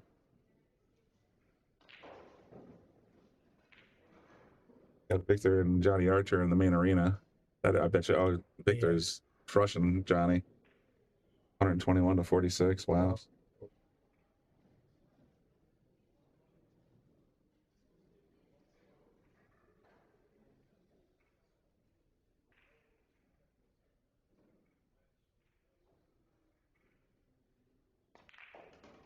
Myrtle Beach in the 70s and 80s was one of the best areas of the country, but it was much different Myrtle Beach back then than what it's become. Like, there was a lot of pool action back then, a lot of bars, and now it's drastically different.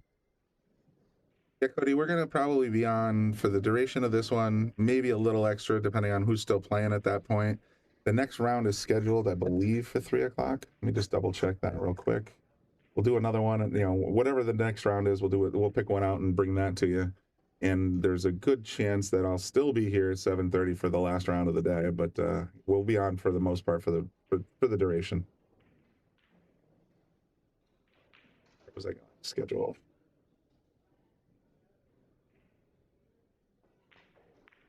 Yeah, the next round is scheduled for today at 3 p.m. Yeah. And if they do another round after that, there's nothing on the schedule yet, but there's a chance they might do another one at 7 because they did one yesterday at 7:30. So we'll see. If it's just this one and 3 o'clock, then that's what we're going to bring you. Maybe we'll do a little 10 baller and whatever, one pocket later. Depends. See what's up.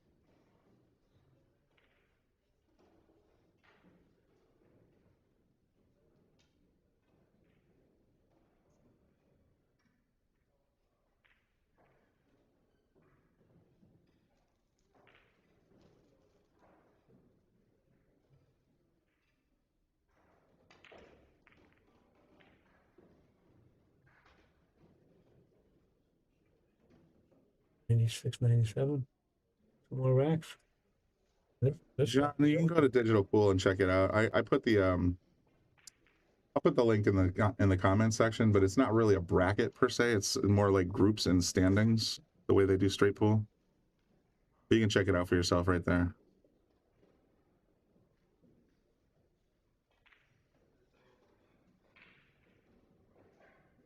You looking at that 10-ball combination? Surprised because he's got all these other balls that go. But He must be dead. It must be, but you get a dead shot once in a while. Something goes wrong. Yeah, you get it perfect.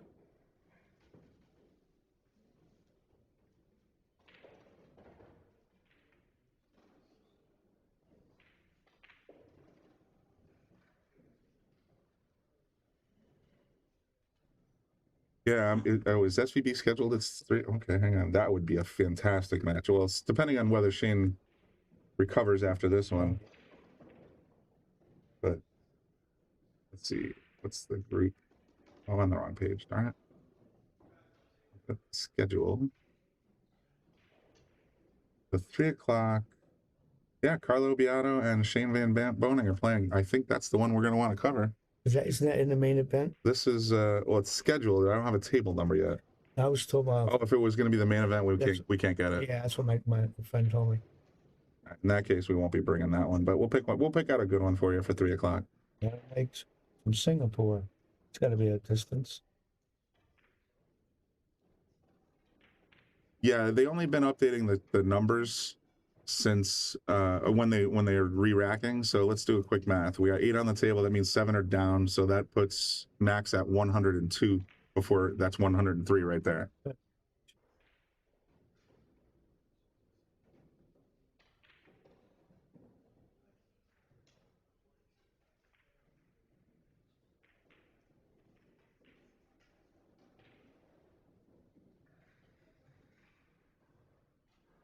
Where's he going here?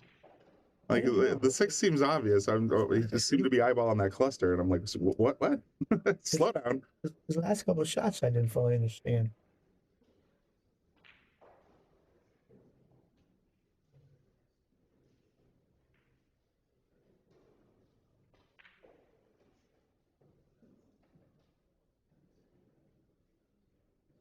I think he would want to really hold it.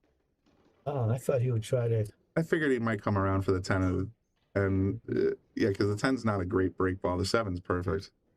I thought he might try to break with the 10 and let the cue ball run into those 3 balls that are kind of tied together. If he just stopped a foot short, you know. Now he almost has to take it.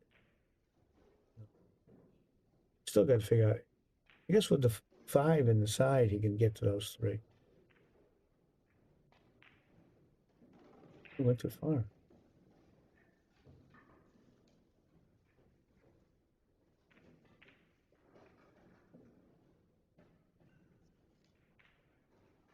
Makes it.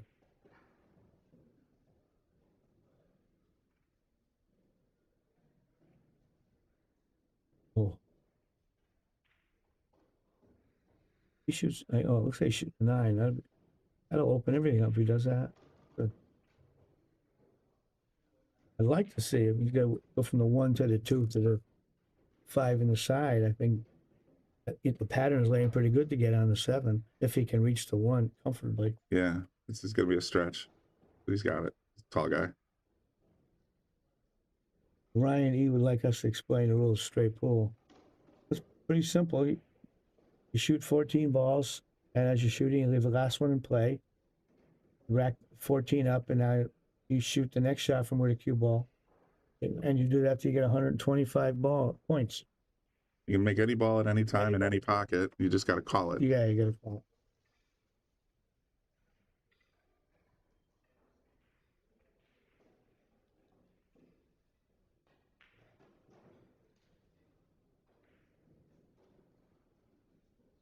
I'm trying to figure out. He seems to be on the fence between taking the 2 now or taking the 2 second. I think I'd want to get rid of it now and then play the 5 in the side. So too.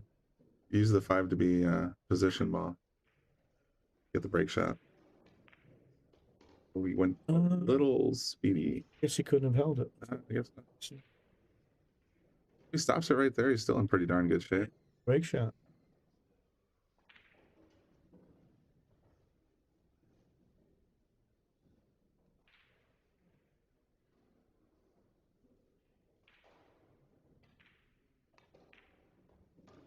Hit it perfect. All right, so the score is 109 to 100. You can see that changed on the screen. So that leaves, what is it, 16 balls? So he needs all 14 of this rack and 2 from the next rack. All right. He's just got to walk it around a little bit.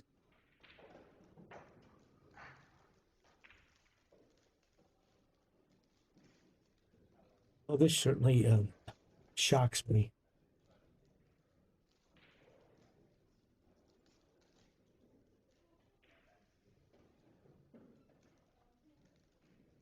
Yeah, I don't even see Shane. He's not. I don't know where he went. He's not in his player chair.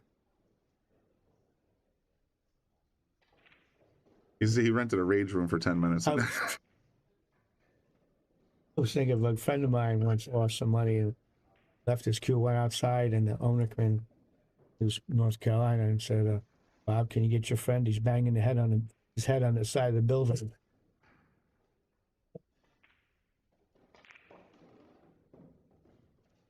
See what he gets. Wow. He's got all kinds of opportunities. Nice, yeah, that worked out pretty good. Checking out the combo first, even though he's got the other hanger. I'd probably get rid of the condo if it's that easy. He called it. Yeah.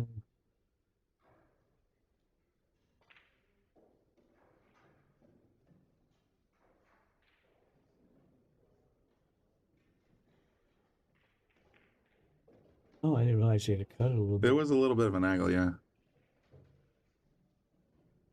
does ETRFG stand for? I have no idea. I've seen that person in the YouTube section for many broadcasts. I just never figured out what that actually stands for. I figured he just had his head into the keyboard and that's what came out. You sure he shoots at 15? Are you looking at something else? Possibly the 6 is dead? Maybe, but why would you do that? I'm afraid to shoot. If I don't have to shoot a combination, I'd rather not. Shane's going around collecting the 7 balls from other tables. That's good stuff. He's been gone for a while. He has been gone for a while, yeah. He doesn't smoke, so he's not outside. No, no. Just doing a couple laps around the room, you know? Oh, he says it's just random letters. I remember years ago seeing a guy used to have a big rubber band on his wrist. Every day he used to pull me Startford. Every time, and he wasn't that good a player. He'd pull it back and whams, every time he missed, snap his wrist. It's a reinforcing thing. Yeah, that's why I said it looked like you just slammed your head into the keyboard. You can actually look at your keyboard, and E, R, T, F, G are all right next to each other. So it's just like, okay, what's your username? Wham! And there's your forehead, right? That's my theory. I thought it stood for something.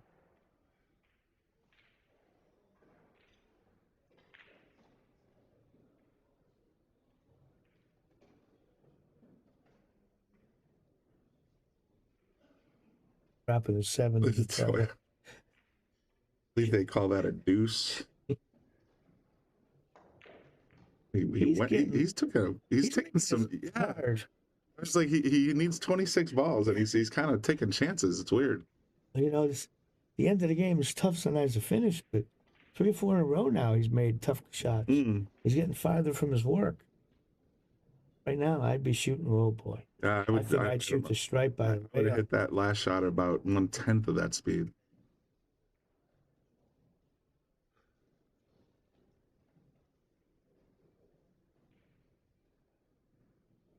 These are the voices in my head, Kate. That's just the way it works. What kind of genius are you, bro? For deciphering the ETRFG clue. Extraterrestrial robot Feder Gorse, that's not bad. And you're not wrong, Yawarski pool practice. Who said that? Shane's in the other shooting on other tables to stay in shape. No, he's actually playing in the 10-ball tournament. He'll be back in a little while. While he's doing it. 10 balls over, but you get my joke. Now, I was just wondering what time the next match starts. Shane's got to get ready for that one. Yeah, this one doesn't look to have a lot of time left in it, and the next round doesn't start till 3. And when do they get out to the single elimination? I don't know how this is working. Honestly, all I see are groups scheduled, and it seems like the entire field is scheduled every round. So they're doing some sort of round robinish like structure. A little problem with that 8 ball. 8 and 12 might be an easy way to. I mean, he's got ways of getting out of it. I see here is the 6. Does the 5 go by? I don't know. I mean, he's got the stripe on the short rail. As a failsafe. You get the green 6 goes up in the top. If that 7 goes in the corner or whatever this is, I guess I would shoot it now. But that stripe looks like it's sticking in the It's even large. Looks like it. That's what's only for. I have trouble with close balls now.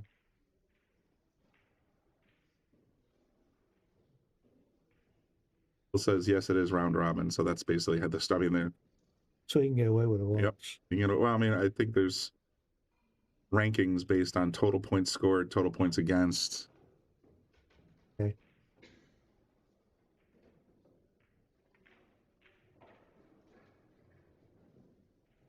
You would think that being the fan of straight pool that I am, I'd know how a tournament would work, but I don't.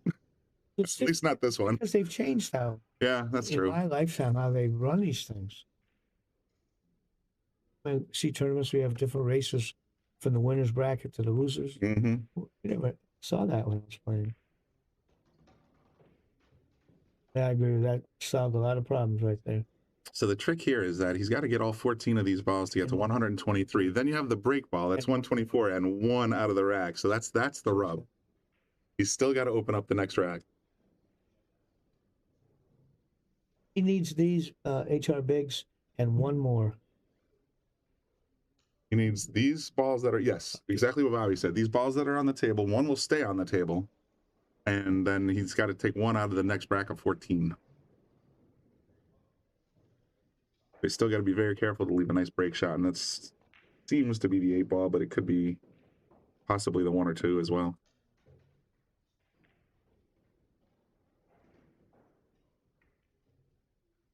They aren't easy though. He's making it harder than it needs to be. Making the balls, yeah, but he like still in control. Well, you know, you're getting ready to beat a really great player. It's kind of tough to finish. What in the first game and the last, they're always toughest 9 ball.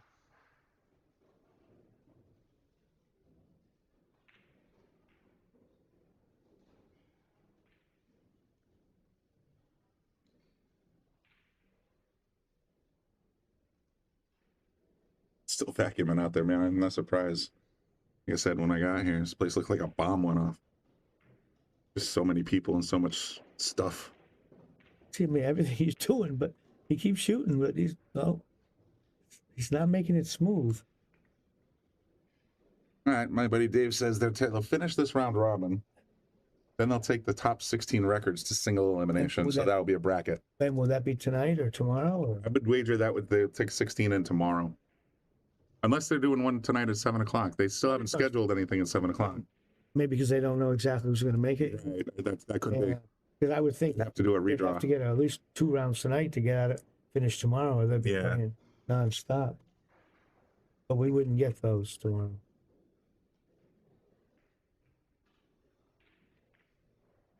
We might get some, but it just sort of depends. Like last time, they got down to 16. We got the quarters and 2 of the semis. Or no? Yeah, well, that's what we got. I think that is. We got the quarters. We got 2 of the quarters and the 16 through the round of 16 we had. But we're not gonna, we're gonna bring you as much as we can, obviously. But oh, he got another squirrely shot here. One after another. No, big red. You rack all 15 balls, and you break from the top of the table, and 2 balls in the cue ball have to hit you have to make it safe where 2 balls in the cue ball have to hit a rail. That's only for the opening break. Yeah, that's if you're playing an opponent. If the question is, are you starting as 14-1 by yourself? That's what he said. Then a lot of people tend to rack 14 and just give themselves ball in hand and a nice breakout, and then they start running for practice. But yeah, to Bobby's point, if you are playing, the initial break is 15 balls and 2 have to hit the rail. Otherwise, you lose 2 points. For practicing, you can play what you want. Shane is sitting in the bleachers. Is he really? He's not sitting in his chair. The stick is. The stick's right there. I'm surprised the stick didn't go into a couple of pieces there. I know other couple of people. Terry says this is terrible position. Yeah, he missed. He hosed himself on that last shot. But he'd made like 10 hard shots in a row. Now Shane's got a crazy opportunity to run 2.5 racks and he'll be done. How did he not get out? I don't know. What does he need? 4? It's 5 still. He needs these 4 and 2 and 1 more. So he's at 120 and he missed. He should be the one with the noose around his neck now. So he pulled 11 out of this rack. Shane's probably going to get 3. I was just thinking, there have been many rides I've taken home at night where I've thought of taking that steering wheel and just spinning it to the right. Missing a shot like that. Oof. Oh, he did all that work. He didn't even take his 11 points yet. Yeah. Right now, it's just disgusting.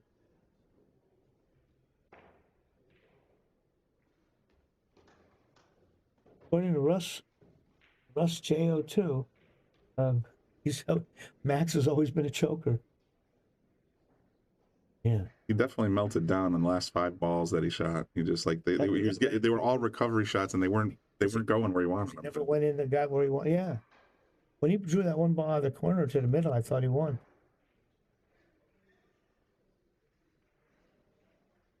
Imagine he is feeling it, Jaworski.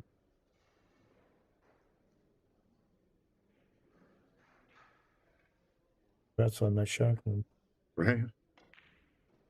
He's a straight shooter. That's a great shot in that position. Losing and he still hasn't added his points on. Yeah, at the end of this, they should see Shane at 103, Max at 120. Oh, the 8-ball is still a decent break ball. Oh, he drew it. From there? Why would he do that? Why would he do that? I don't know, but if I was backing him, I'd be looking to get shot. That was wow. Nutty. They went from running 56 and 38 balls to running and scratching and all kinds of weirdness. This is so bizarre. He's got to take the spot shot from the kitchen and leave the 8 if he can. Sweet baby Jesus. Oh, Lord. But Andy Downs must be happy. Yeah.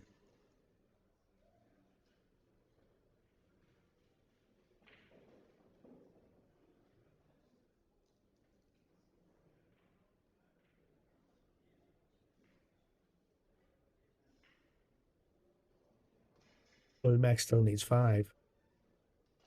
Yeah, so if he gets this one, he'll have 12 balls out of this rack at 121. Because Shane made 1 and then scratched. I can't get over this match we watched, Brian. When I joined you, I didn't think we were going to see. I thought we'd be on to our next match by now. I'm looking for a backup. Now it's just it's a down to the wire. It's already been 2 hours. 2 hours and well, we got on right at noon. Right at noon.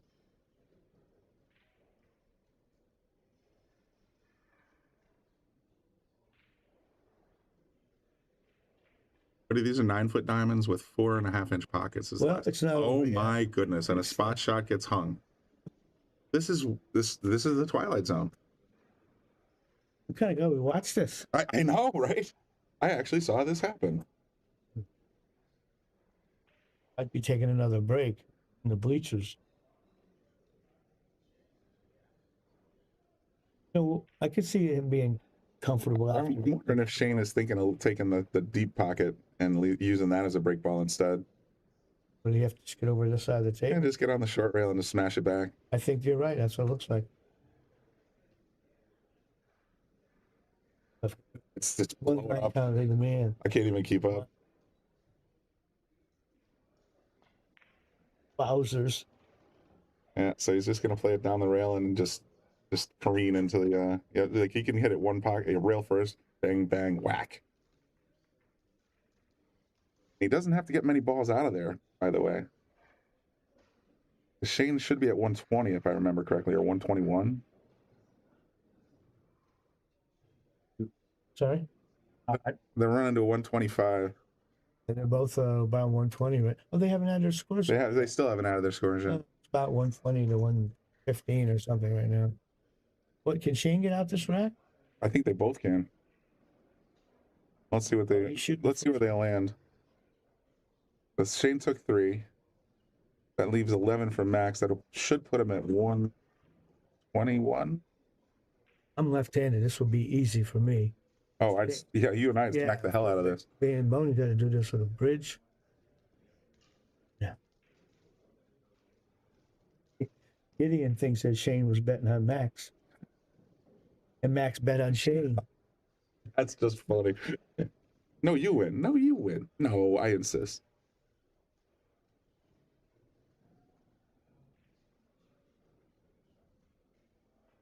Those of you were saying this is a weird or terrible break ball. It's really not. I've used this. It's unmissable. If he can get comfortable. And all you got to do is take out the corner. Oh, he's reaching it comfortable. All right, so Shane has to get this whole rack. Max only needs 6. And he got the chunk. And he's going to hit it again for good measure. Still got the 2 ball. Get the 2, but you don't often see him throw his hands up. We haven't got any control on that, William. The players have to do it. We can't, we can't touch that. What do we think the score is? Like, I think it's accurate now. 119 to 103. Mm-hmm. Well, right now Shane has 1 extra point because he sank the 3 ball in the corner. Did you hear that, William? I hope that answers it. Do you think if Max loses?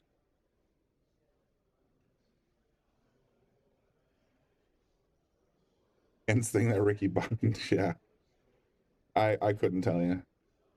Bobby and Austin, our roving correspondents, are already back in Connecticut, so they won't be there to talk to the players. There's 2 points. But now he's at 105 for those keeping track.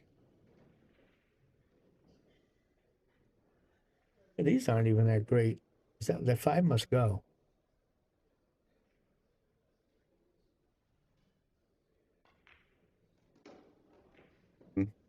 Well, I think the drawback, maybe plus that. He's going to open it up a little bit here. And with the draw, I think maybe to get those, he should still have one on the side, I would think. Oh, he triggered it. Still got the mess in the middle. Mm-hmm.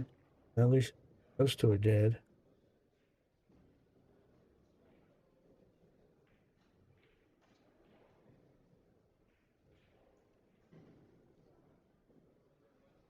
Yeah, he scratched after the 76th ball and didn't take a point then either. So there's oh yeah. On review, this could actually come into play. Usually 1 or 2 balls doesn't matter, but the way they're playing right now, I feel like this would be the first time I watch a straight pool match go hill, which is literally 124 to 125.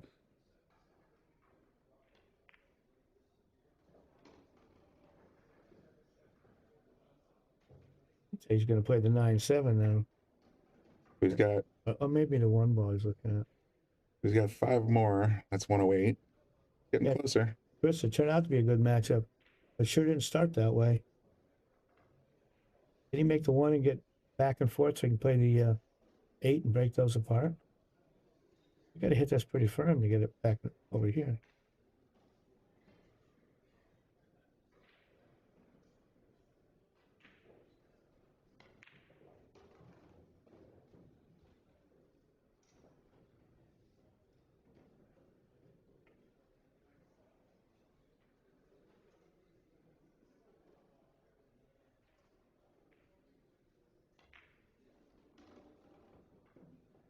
But now he caught another little issue.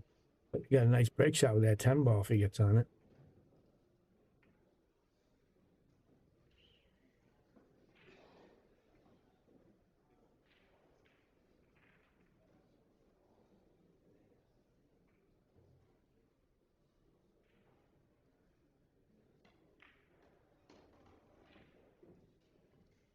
I didn't like that, but it came out. Where they stay together. I got nothing.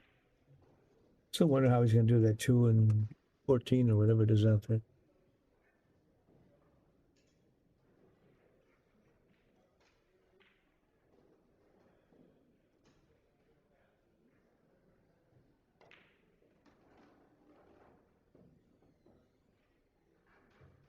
Well, they both escaped the loss a couple times already. Mm-hmm.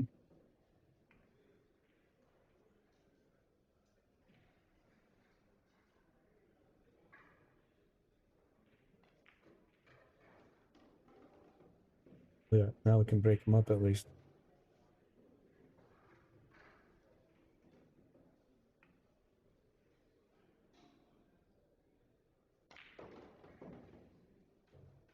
Fortunate with that roll, but it worked. I would assume he's going to play this, then the yellow stripe, and then use that 2 ball as a key.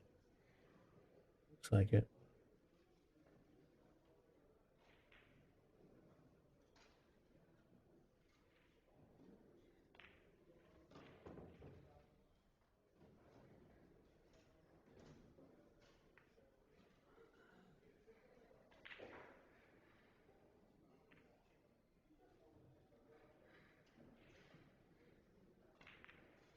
Very nice. Liked how he played that. He makes this, it'll be a 2-ball game because I don't think Max got any in this rack. Shane broke it up. Yeah, so it's going to be 117 to 119. They got 114, 115, so.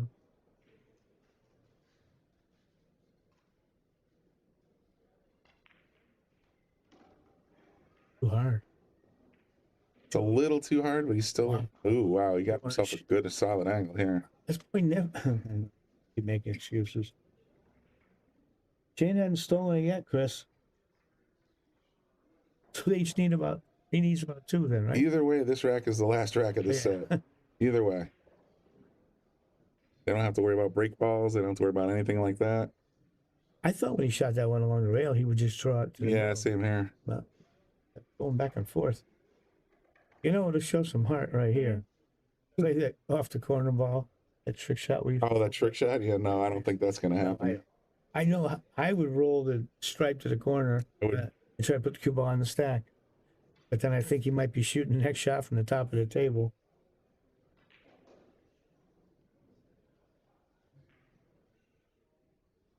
Yeah, Terry, I think it's a little too thin to shoot too. I wouldn't take the risk at this stage of the level or the match. For me, it looks impossible. But he's looking at it like he can cut it.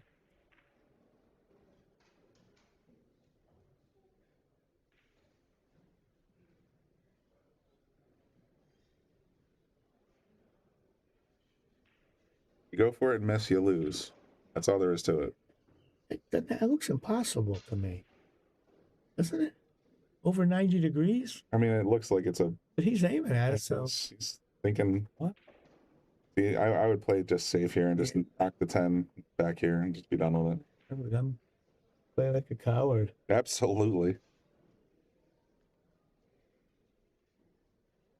I was looking at that too, ETRFG. I think it's too much. All right, buckle up, folks. It looks like he's going for it. Thank you, Tom. You think he's shooting at it? I think he is. And he boxed it. I don't know what I just watched, Brian. I'm not sure either. It's where's Andy Downs now? He must be in heaven. 10 off it. Wow. So Max only has to get 6 out of this pile. And there's definitely 6 free. He's going to have trouble with the first one. Jacked up a little over that 7. Wouldn't that be a kick in the head? Unless that's dead. But I don't think so. I think he's got to shoot the 9. I mean, that's no gimme.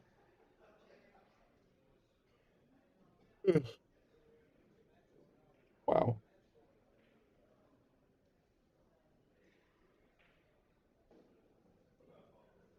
He can do anything you want as long as this is for a brother. No, whatever he does, as long as he calls it. Tom's wondering what the numbers are. Right now, we're a little over 800 on YouTube and 130 on Facebook. So YouTube by about 6 to 1.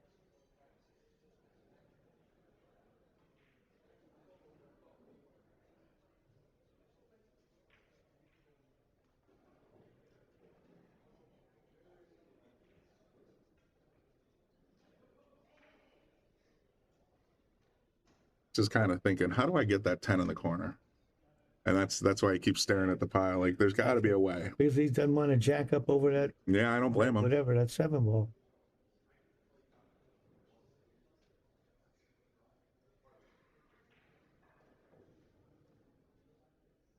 Where's he going? Oh my God. We still got an hour left in this match. You know that, right? I need a break for a minute. That's what I was thinking. I'm like, can we just, I want to go outside for a minute. Well, when they finish this. When we finish this, we're going off the air until 3. Yeah, taking a break till 3 after this one. But I think we did pick the right one out of that field. So. Yeah, I thought it was a great choice. Well, this is it. You got the 10. Oh, man. I thought it hung up. Where's Shane? Probably swinging from a... Yeah. I got nothing. And his cue's gone. Oh, his cue's gone too. You're right. He might be walking to the next table. Wow.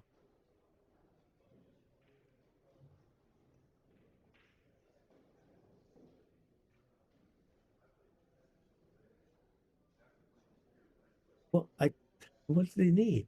He needs 5 balls. 1 ball, I think. Maybe the 8, and then you play for the 2, and you know, right now you just want to make sure you pocket the balls. What does GG mean?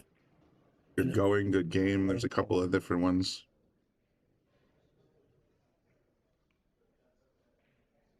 Is that where he's hiding, Kadena?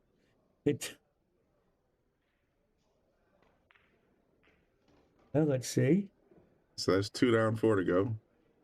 It looks to me like he's got to shoot that stripe in the top pocket.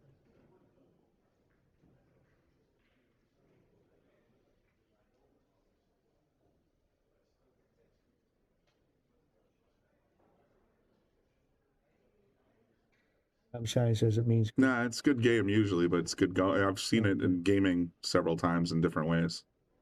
Shane's pulling a Kamala. Oh God. I'm glad that election's over. That's all the news and all the advertisements.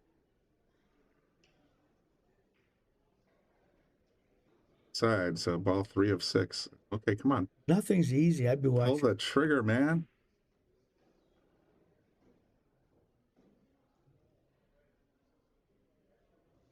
We need a shot clock. Shouldn't take this long to shoot the out. A shot clock and a shot collar. It just says like, all right. Yeah. Like the guy with the rubber band on his wrist. The race is to 125, Ray. And we're 2 balls into this so far out of 15. What you getting?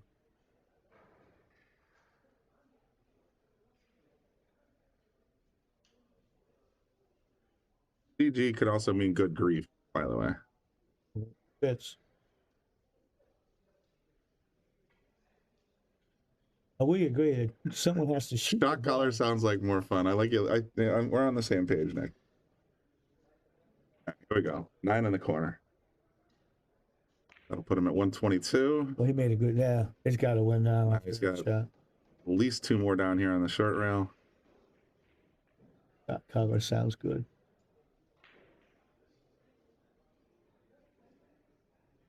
Oh, someone didn't like Max's haircut.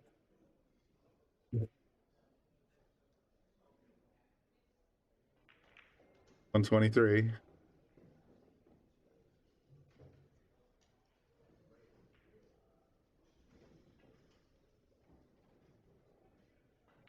He's killing us.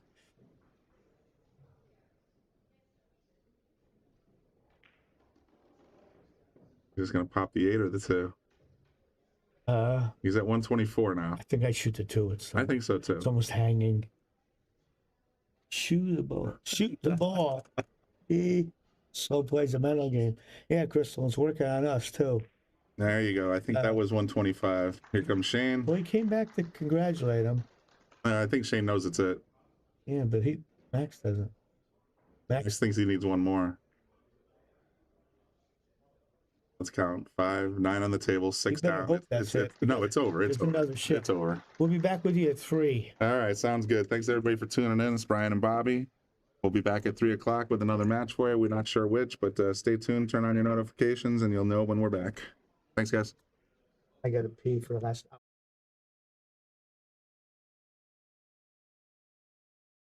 We want to give a shout out to all of our sponsors here on the Shark Stream. You have Connecticut APA, SigmaWare, Agency One Group, Jacoby Custom Cues, Women in Pool, Mabel's Tables at Michael's Deli, NM Billiard Sales and Service, 11 Hall Avenue, Wallingford, Connecticut, KM Maintenance, JT's Pool Cue Repair, Salotto app, Mark Anthony Home Improvements, Tommy's Tattoo Supply, Jimmy's Auto Service, Joe Master Billiards, Aramith Balls, Organic Tattoo, Vaculease, Tweeden Fiber Corp, Harriman Real Estate, Pool Table Magic, Ben Strong, K Morgan, Man Cave Memories, and of course, Viking Cues, Simonis Cloth, and Andy Gow.